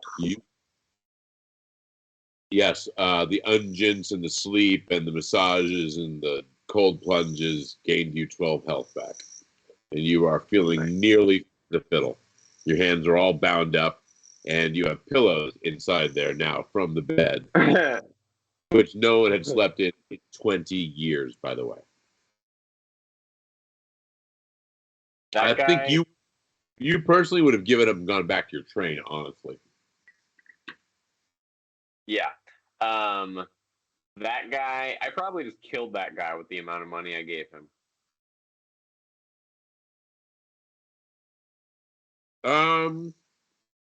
It almost equals what he has lost in the last 10 years. Really close. So you get, where you have been, you haven't seen anyone yet. To go further, you got to grow. So do you grow? I mean, you've been down this road before. You got to get Yep. at least 12 big. All right, go ahead. Yep. You grow, you start to move forward, you're approaching the camp. You get that same feel of passing a veil. Make a perception roll. Yeah. Like psychically, but in your own ears, you hear that nasty chuckling of that Applejack, like it's bouncing off of the all of the angles of all of the rock. And you've come back for more, have you? Well, I have one good arm left that I will stick into your eye, and I will pull it out, and then I will fuck your eye hole.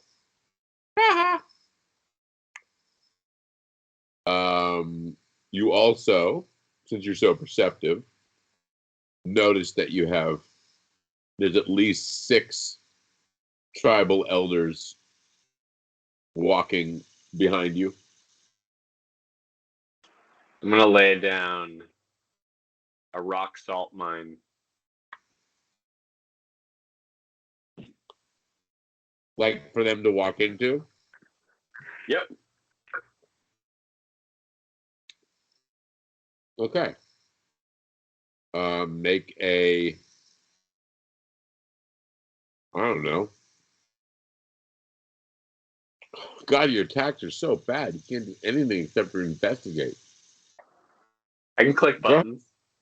Basic melee attack. Let's do it. Oh, yeah. All right. You drop a mine out behind you.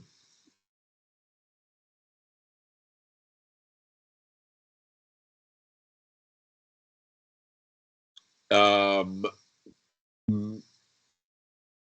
Make a perception roll at double since you're waiting for it. Yes. Yeah, it totally gets set off by one of them, and it doesn't do any extra damage, but one of them is now like jumping around, holding his bloody foot and hopping, and the other 4 who all got away are laughing their ass off at that one. like you just played the correct prank or something like that, or like he deserved it, or you can't quite figure it out. But it's like that just happened. And then I yell, "Are you going to help me or you want more?" You hear more laughter. They think that's hilarious. Like that's the funniest thing they've ever heard. I'm going to shoot that guy with the rifle. The guy who's hopping? Yeah. Okay.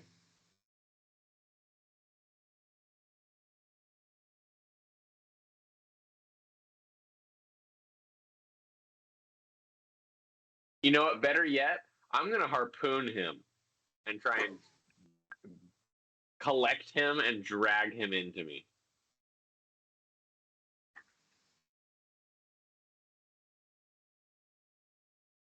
Roll it. 25. Roll location. Right to the gut. Oh, the crotch.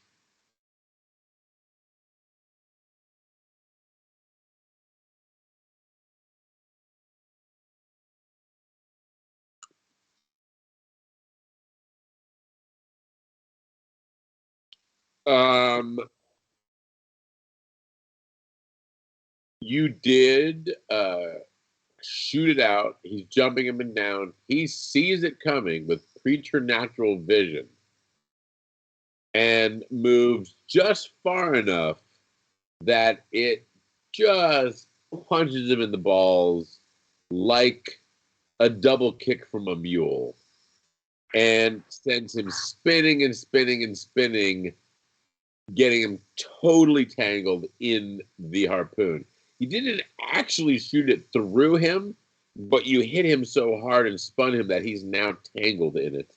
And they're still laughing because you basically just punched him in the balls harder than anyone should ever be punched in the balls. I'm going to reel it in.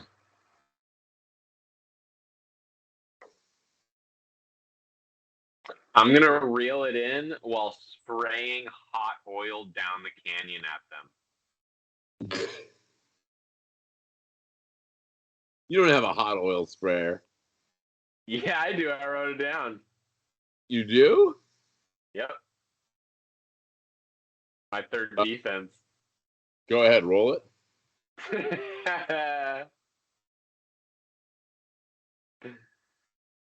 Oh, yeah. Man. Wow. You didn't hit them at all.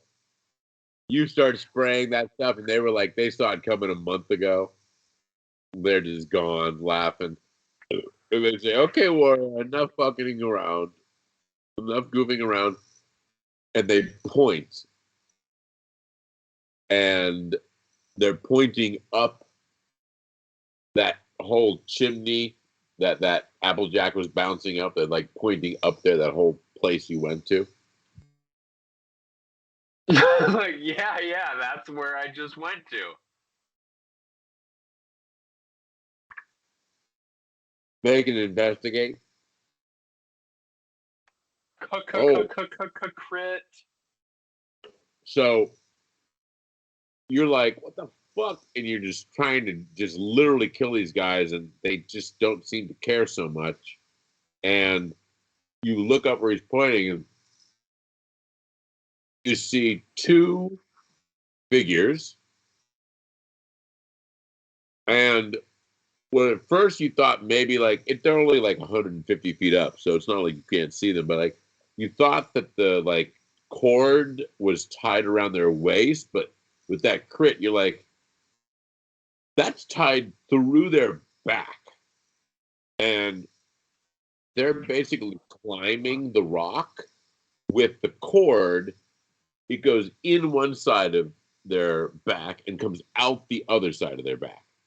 And they're just carrying the full weight of that whole cord. And they're dripping blood. They get to the top. And you can see that, like, they do something up there. You can't quite see. And then they both jump off the whole top and swing about maybe 8 feet off the ground, and then swing back and forth, and then cut themselves free. And you can see that like they have these big tears in their back where it tore but didn't actually tear all the way through. They take those ropes and they hook them to both sides of your contraption. And you hear this and this whole like what looks like a warrior team make an intelligence ×5 roll or intelligence ×3 roll. No.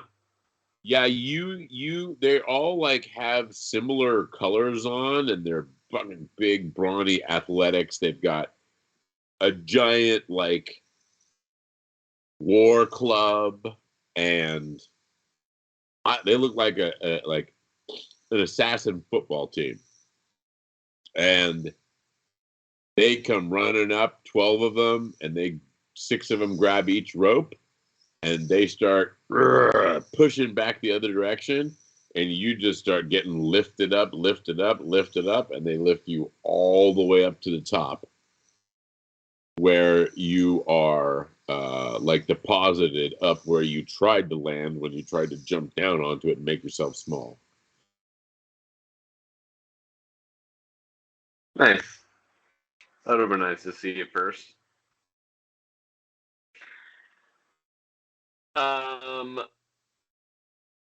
The entrance again is like 25 feet wide, like tool etched entrance that looks like someone thought about doing some decoration and column work, but it's super primitive.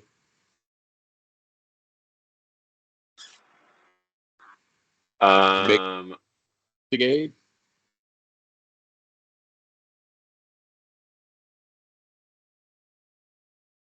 Off to the side, you see two bodies. You know, they're about 35, 40 feet away on the right-hand side as you go in. Or there's something lying there.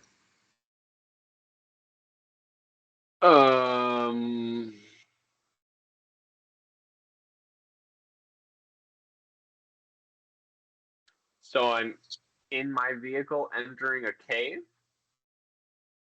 Yeah, I mean, it's more like the entrance to a temple, but super low tech. Okay. I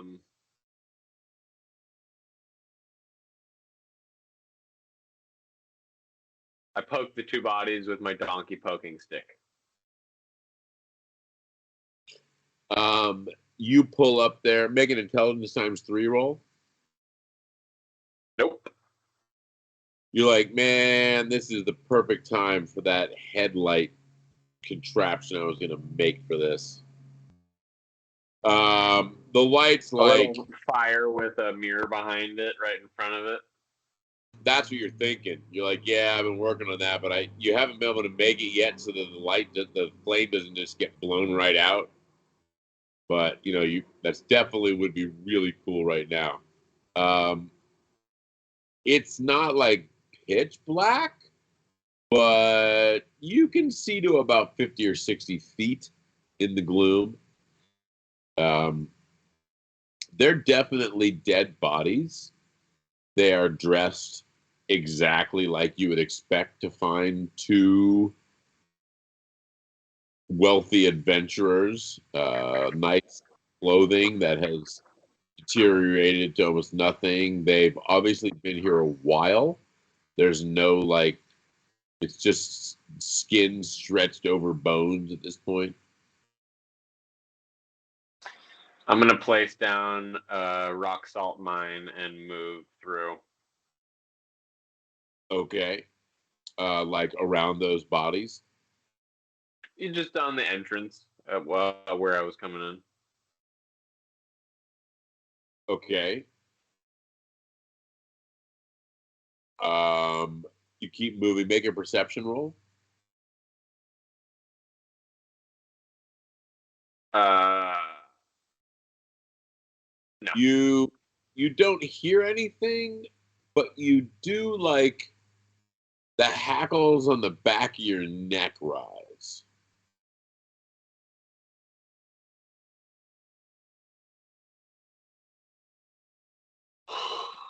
I'm gonna shrink down to like 1.5 feet. I'm gonna shrink twice.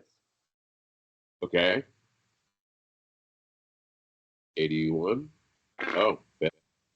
Oh, and then a crit of all crits. Yeah, you completely fail, and then you ratchet it back under control, and you're exactly what you wanted to be. Oh, this button. Make a.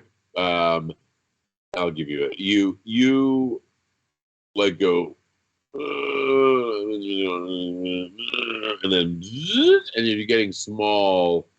You can see that those two bodies are definitely kind of getting up and moving a little bit.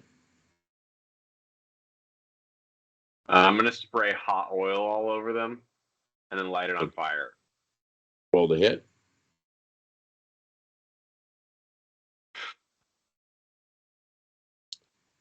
Um, 85. All my car stuff is 85, I think. 65 is your capacity with your car. which is almost double. I'm pretty sure you said 85. God, I don't know. I guess so. All right. It was 140, and then you took it down to too much. All right, we'll do 85. And you totally spray them in oil. Go to strike the spark. Yeah. Even as small as you are, you spit out a stream. Bam! Hits them. They're on fire. They're not like staggering around screaming or anything. They're still like trying to get back up and they're moving around and stuff. They seem to, well, they're on fire, but they seem to not know where you are. Like they're not focused on you or anything. And you're at least 50 past them at this point. Yeah, I'm just gonna full 1.5 foot tall speed donkey dash through to the next place. Yeah, you get about, maybe 60, 70 feet down. Light is pretty consistently gloomy. You most stuff's in shadows. It's very low light. You don't have a lantern, huh? That would be a good thing to have in your stuff, be a lantern. And you get to an area that looks like very Indiana Jones-ish sort of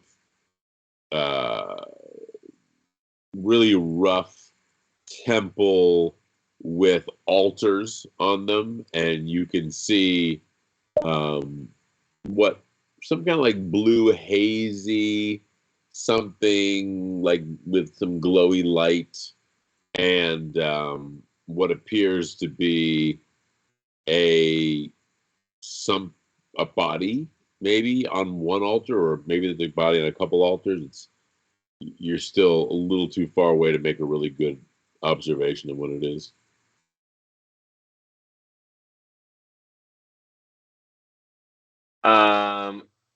I'm going to spray the altar with hot oil and light it on fire so that I can have a source of light in here.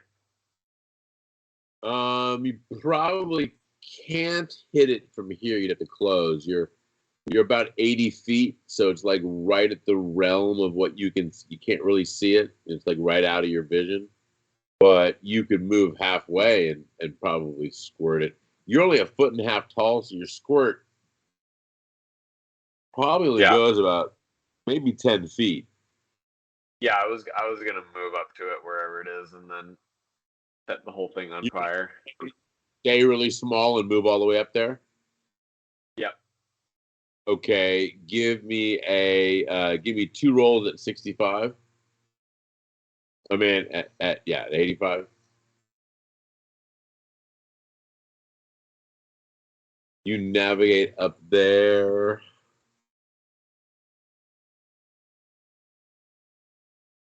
You're like getting up there close. Are you gonna drive up, turn around, and hit it with your oil slick, or are you going and then drive away? Are you gonna be facing it when you do it? Like what plan? No, like get up to it, whip around, spray it, light it, and then move away and shrink. All right, you get up there, you whip around, you look at it, and you see what looks a lot like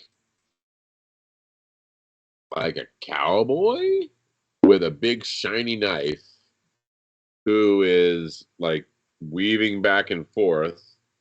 Like someone dressed like as a dime store cowboy, not a real cowboy.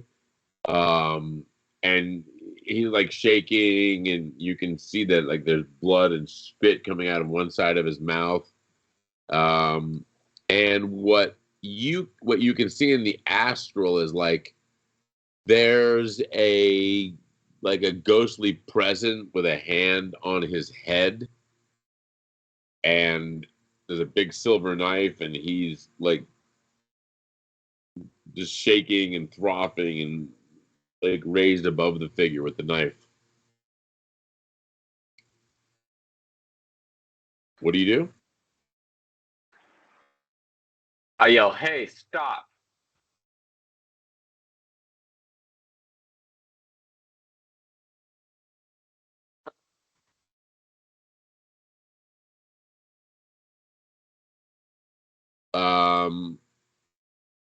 You yell, "Hey, stop." You're looking over there. The guy makes eye contact with you, and like you can see in his eyes that he desperately doesn't want to be doing this.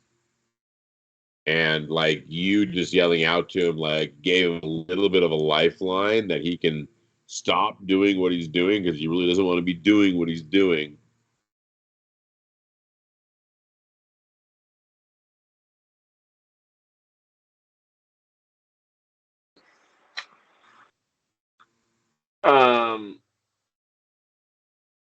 I spray it all with hot oil. Okay, roll it.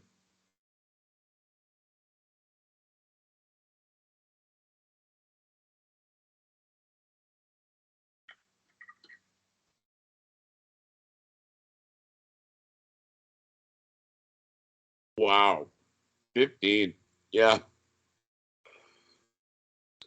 You back up, you get really close.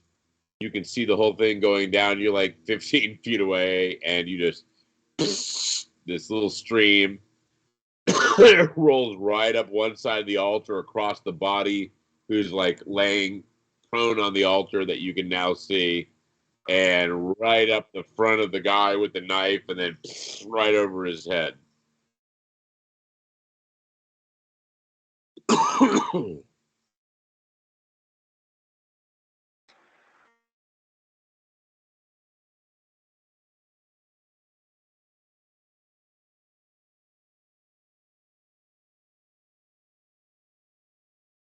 um,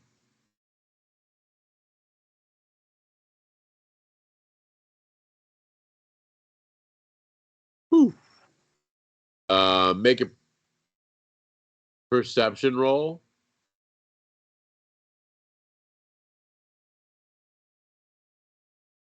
Oh yeah. You psychically see the figure with the hand on the head raise his other hand, and he grabs a psychic spear, and he chucks the psychic spear at you. Make a power roll if you want to dodge it half. Hmm.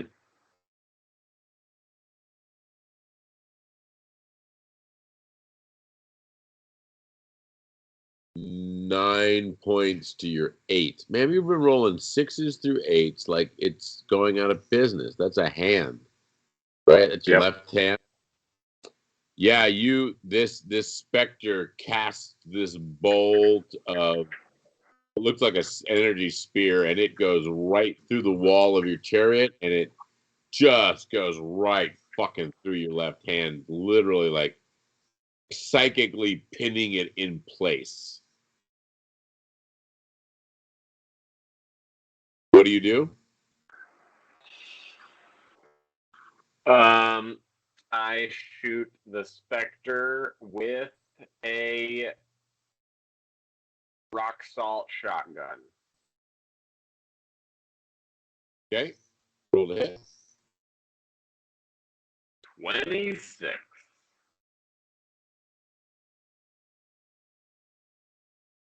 Oh, Wow. wow. It is going to. It shrieks out, "Interloper, you shall not stop this binding between this lovers who will give me eternal life, and the gods be damned." He throws another spear at you. Make a perception roll. Well, you see it coming. You can try and dodge it half. Half your power. Just 40, I guess. 3. Nice. Yeah, you see that spear coming and you're like, fuck, getting hit by that again. And you're able to jerk your donkey to move its ass out of the way. What do you do? I shoot it again with the rock salt shotgun. Roll to hit. Yeah, you're backed up. You're looking. Your hands pinned. You're like, all right, fucker. You spin around. Click. Nada. Huh. It's a fumble by the way for anyone watching. Anyone doesn't understand what a Worst fumble roll is? you could possibly get.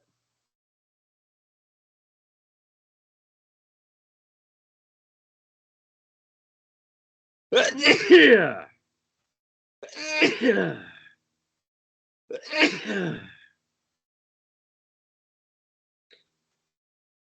Sorry. You're welcome. You see, like, you go click. You're looking right at him. You're like, fuck you, click. And you can see him go, he raises his head down, and the guy, is like literally chewing on his tongue, his lips, blood is just frothing out of his face. And he goes to plunge the dagger down. What do you do? Shoot the specter. With? Rock salt shotgun. Okay. Go to hit. Yeah, it doesn't work.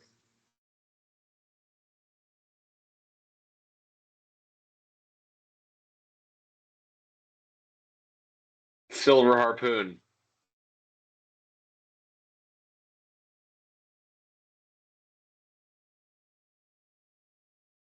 Ooh, man, this guy has resisted this for 3 in a row. Go ahead. Give me a roll to hit. There we go. You're trying to shoot the specter with the silver harpoon? Yeah.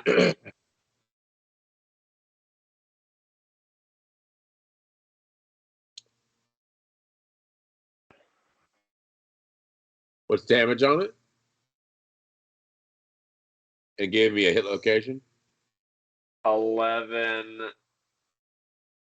to the thigh. Fucking thigh hits.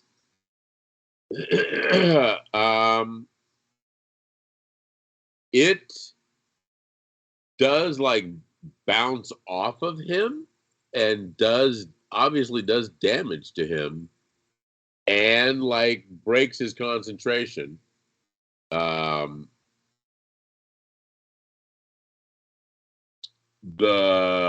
guy with the knife, like it's just like he looks like his brain is being scrambled by a blender. The figure on the altar starts to thrash and like scream a little bit. First signs of life there. What do you do?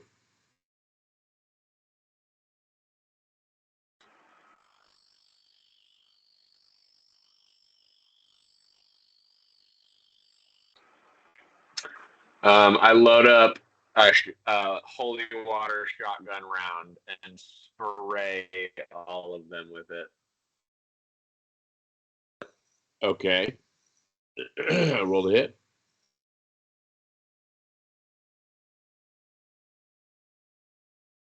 Woo. Roll a D3. I mean, roll a D6. D4. Do D4.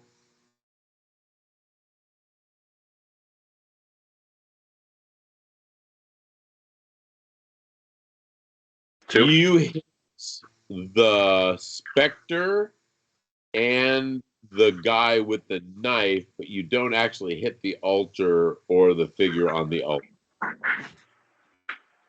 The specter Ha. starts like screaming and like steam starts hissing off of it. The guy with the knife just continues to like shake convulsively and like seems like he's fighting with himself, like Jim Carrey style. What do you do?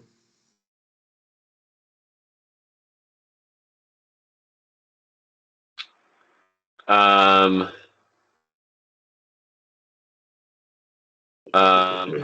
get closer and I shoot the specter with another holy water. Okay.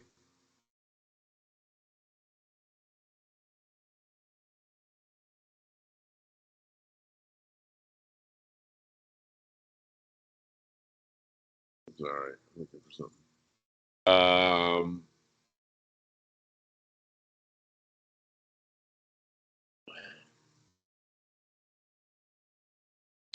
Yeah, you totally hit it, and it like seems like it basically doesn't do much to it, but it is interrupting its capacity to act.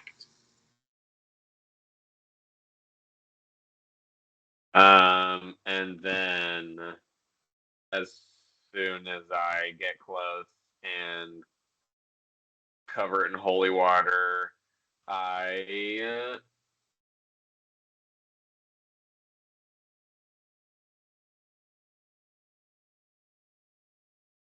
hit it with the rock salt. Okay, go ahead and try and hit. Wow. I don't think I packed these right. Yeah, so you can pretty much assume that this shotgun, no está aquí. The primer's fucked something. The hammer's not aligned right. It isn't firing at all.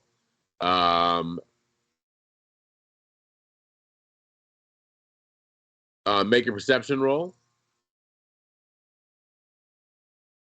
Wow, yeah, crit. You can make a dodge at full, which is 81. Yeah, another psychic spear just flies by you and sinks right in next to your thigh, but does not hit you. What do you do? I am going to grow and shoot it with a rock salt rifle round. Okay. Roll to hit.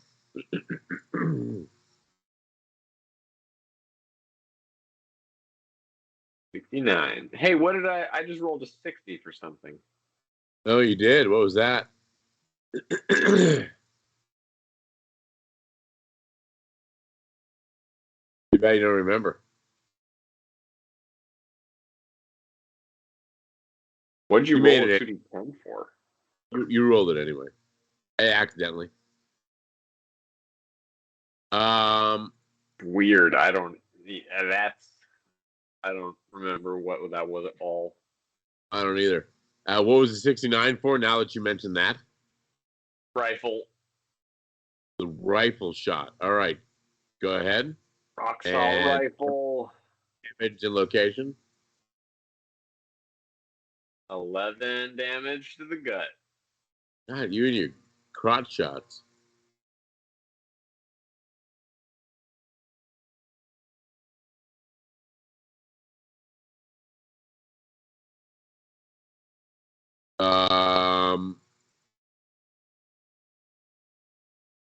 Well, that was its ability to see the attack coming. It did see the attack coming. Did not dodge it half.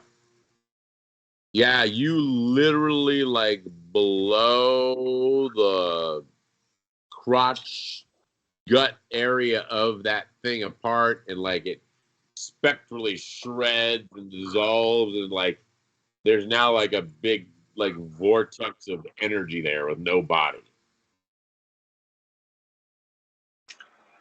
I get out and And it screams and it writhes and it grabs a hold of the guy's head again, and you can see him jerk up, and it says, "No, you must complete it." And he's lifting his arms up.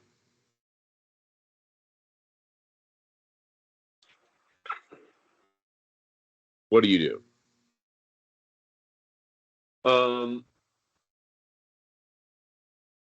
I launch myself out of the vehicle and try and tackle the guy and grab the knife.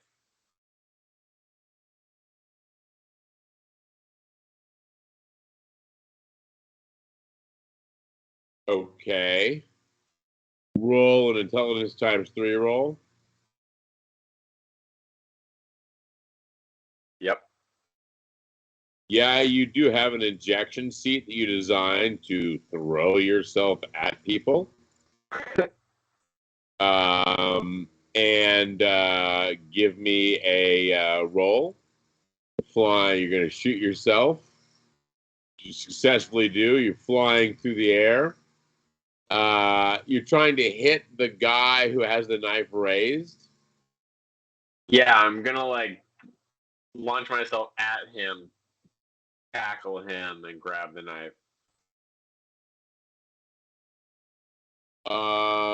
Yeah, you're all over him.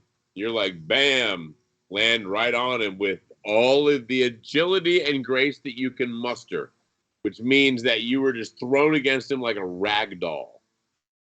Yeah. No, full strength base. Yeah. It's like grabbing a hold of an iron statue. You're just like smack on it for the most part.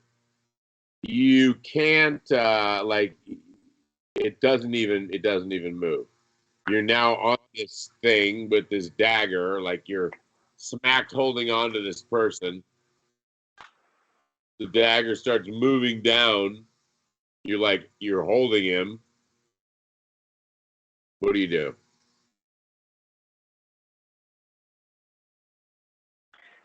The Spectre showed back up and grabbed his head. The Spectre is still holding on to him, but you've like blown the middle of it out with that shot.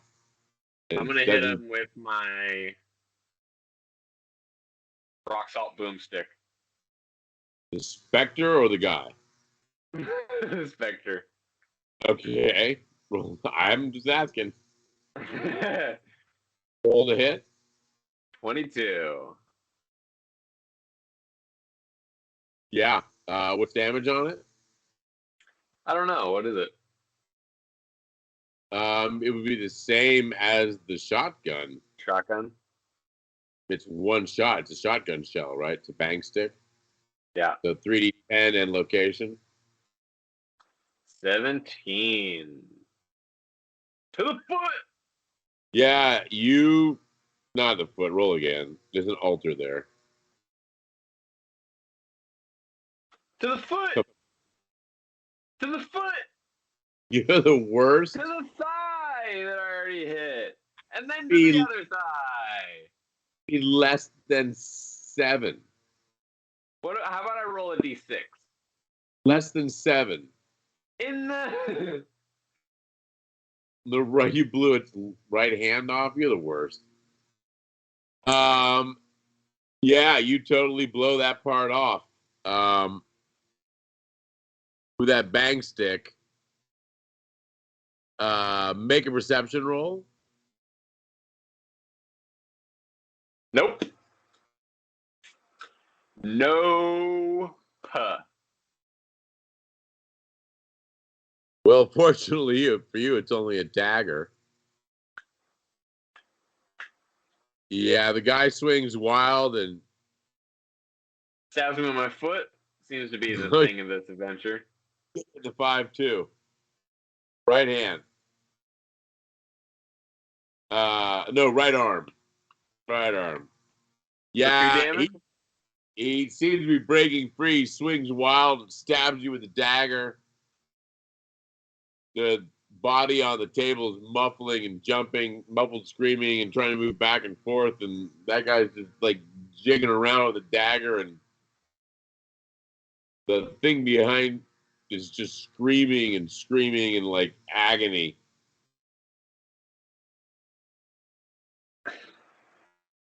I'm gonna I'm gonna push the girl off the table. Okay. Make an athletics roll. Oh! Critical. Okay. Yeah. You Sir Limps a lot. You're just like, hey, I know how to do this. And you just push her with one arm and she just slides like Snoop Dogg Teflon. And just she's just out of there. She's not even in this adventure anymore. You in fact pushed through the realm back and she just like disappears. From the psychic world. She's just gone. You hear the specter behind you just shrieking in mortal agony.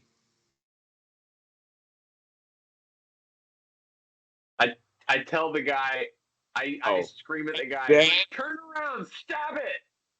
and then it explodes. Oh, good.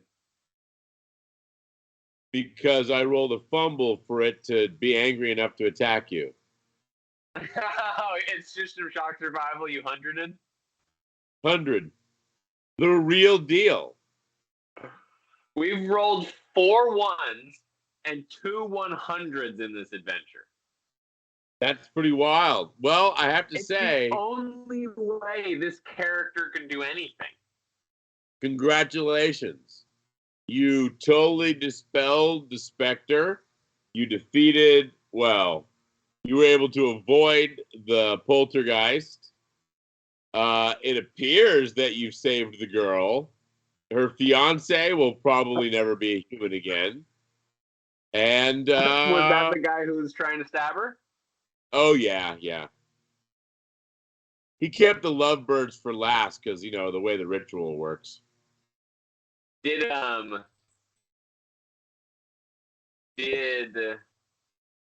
I probably don't have enough information for if they had a good relationship, because I could just end him here and then go pick her up outside the realm and leave him.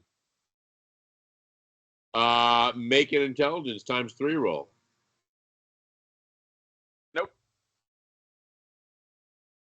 Yeah, you're like, I don't understand how people even have relationships, honestly. With my half face. With your Asperger's half face. I haven't been able to get a hard on since that werewolf ripped my scrotum through my asshole. I didn't want to mention that, but I was intimating that. Good news is, still one of the smartest people on the planet. GG.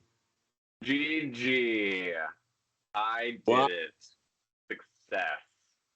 We're getting a lot more successes than failures. We're gonna need to start trying hard to kill each other. Yeah, I guess, man. I was throwing spiritual spears at you and shit. I had you down to single digits twice. I know. I made the decision to not die, leave, and go back at it again. You did. You definitely used the pussy's option and lived to see another day. Yep. Yeah. Yeah, good move, son. Which is always, is a really good lesson for role players and D&D, because if you go to fight the dragon and it doesn't work, instead of failing and dying, you could just walk away and try again. Drink a potion, too. Yeah. Come back with your... So, the shadow guy was the Aborigines talking to me in spirit talk, and then they were following me and weren't going to help me until I killed one of them? No. They were just following you. You hadn't actually got to where their people were doing their thing yet. You just noticed them because you got a really good... They were like kind of being crafty because that's how they are. They're jokers. But then... they were going to help you the whole time. They had no evil intent, but the way that you took the fifth of them out just kind of proves he shouldn't be one of them.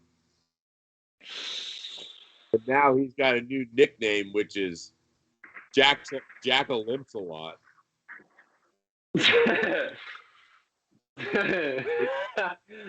He's the villain of the second story. I crippled him and neutered him. In two turns. Oh, and then attached him to the front of your car. He's in fact still attached to your car. And he's shrunk down too. He's literally he's tiny and stuck to the front of it. Yeah, and you know what the rest of the tribal elders said about it? Why'd we help this motherfucker? Yeah, no, he's been unconscious the whole time, fortunately. But the other tribal elders were like, good. That was their entire argument. Wow. All right. GG. Hope you enjoyed it, everybody. That was a weird. Make sure you subscribe somewhere around here. Follow us on everything, please. We're at Twitch, YouTube, and Instagram at Ogre Tailz. Check us out. This is our 16th episode out on YouTube now. I think like 13 of them total have made it because a few had like audio problems and stuff. Most of you. Yeah, all my audio problems. You're basically flawless now. Knock on wood. Next one's gonna suck. Here we go. I was gonna say I knew what it was, but I have zero idea why it was happening. So I'm glad it's not now. And until next time, peace out, everybody. Love y'all. Thanks for stopping by. Love you, everybody. Peace.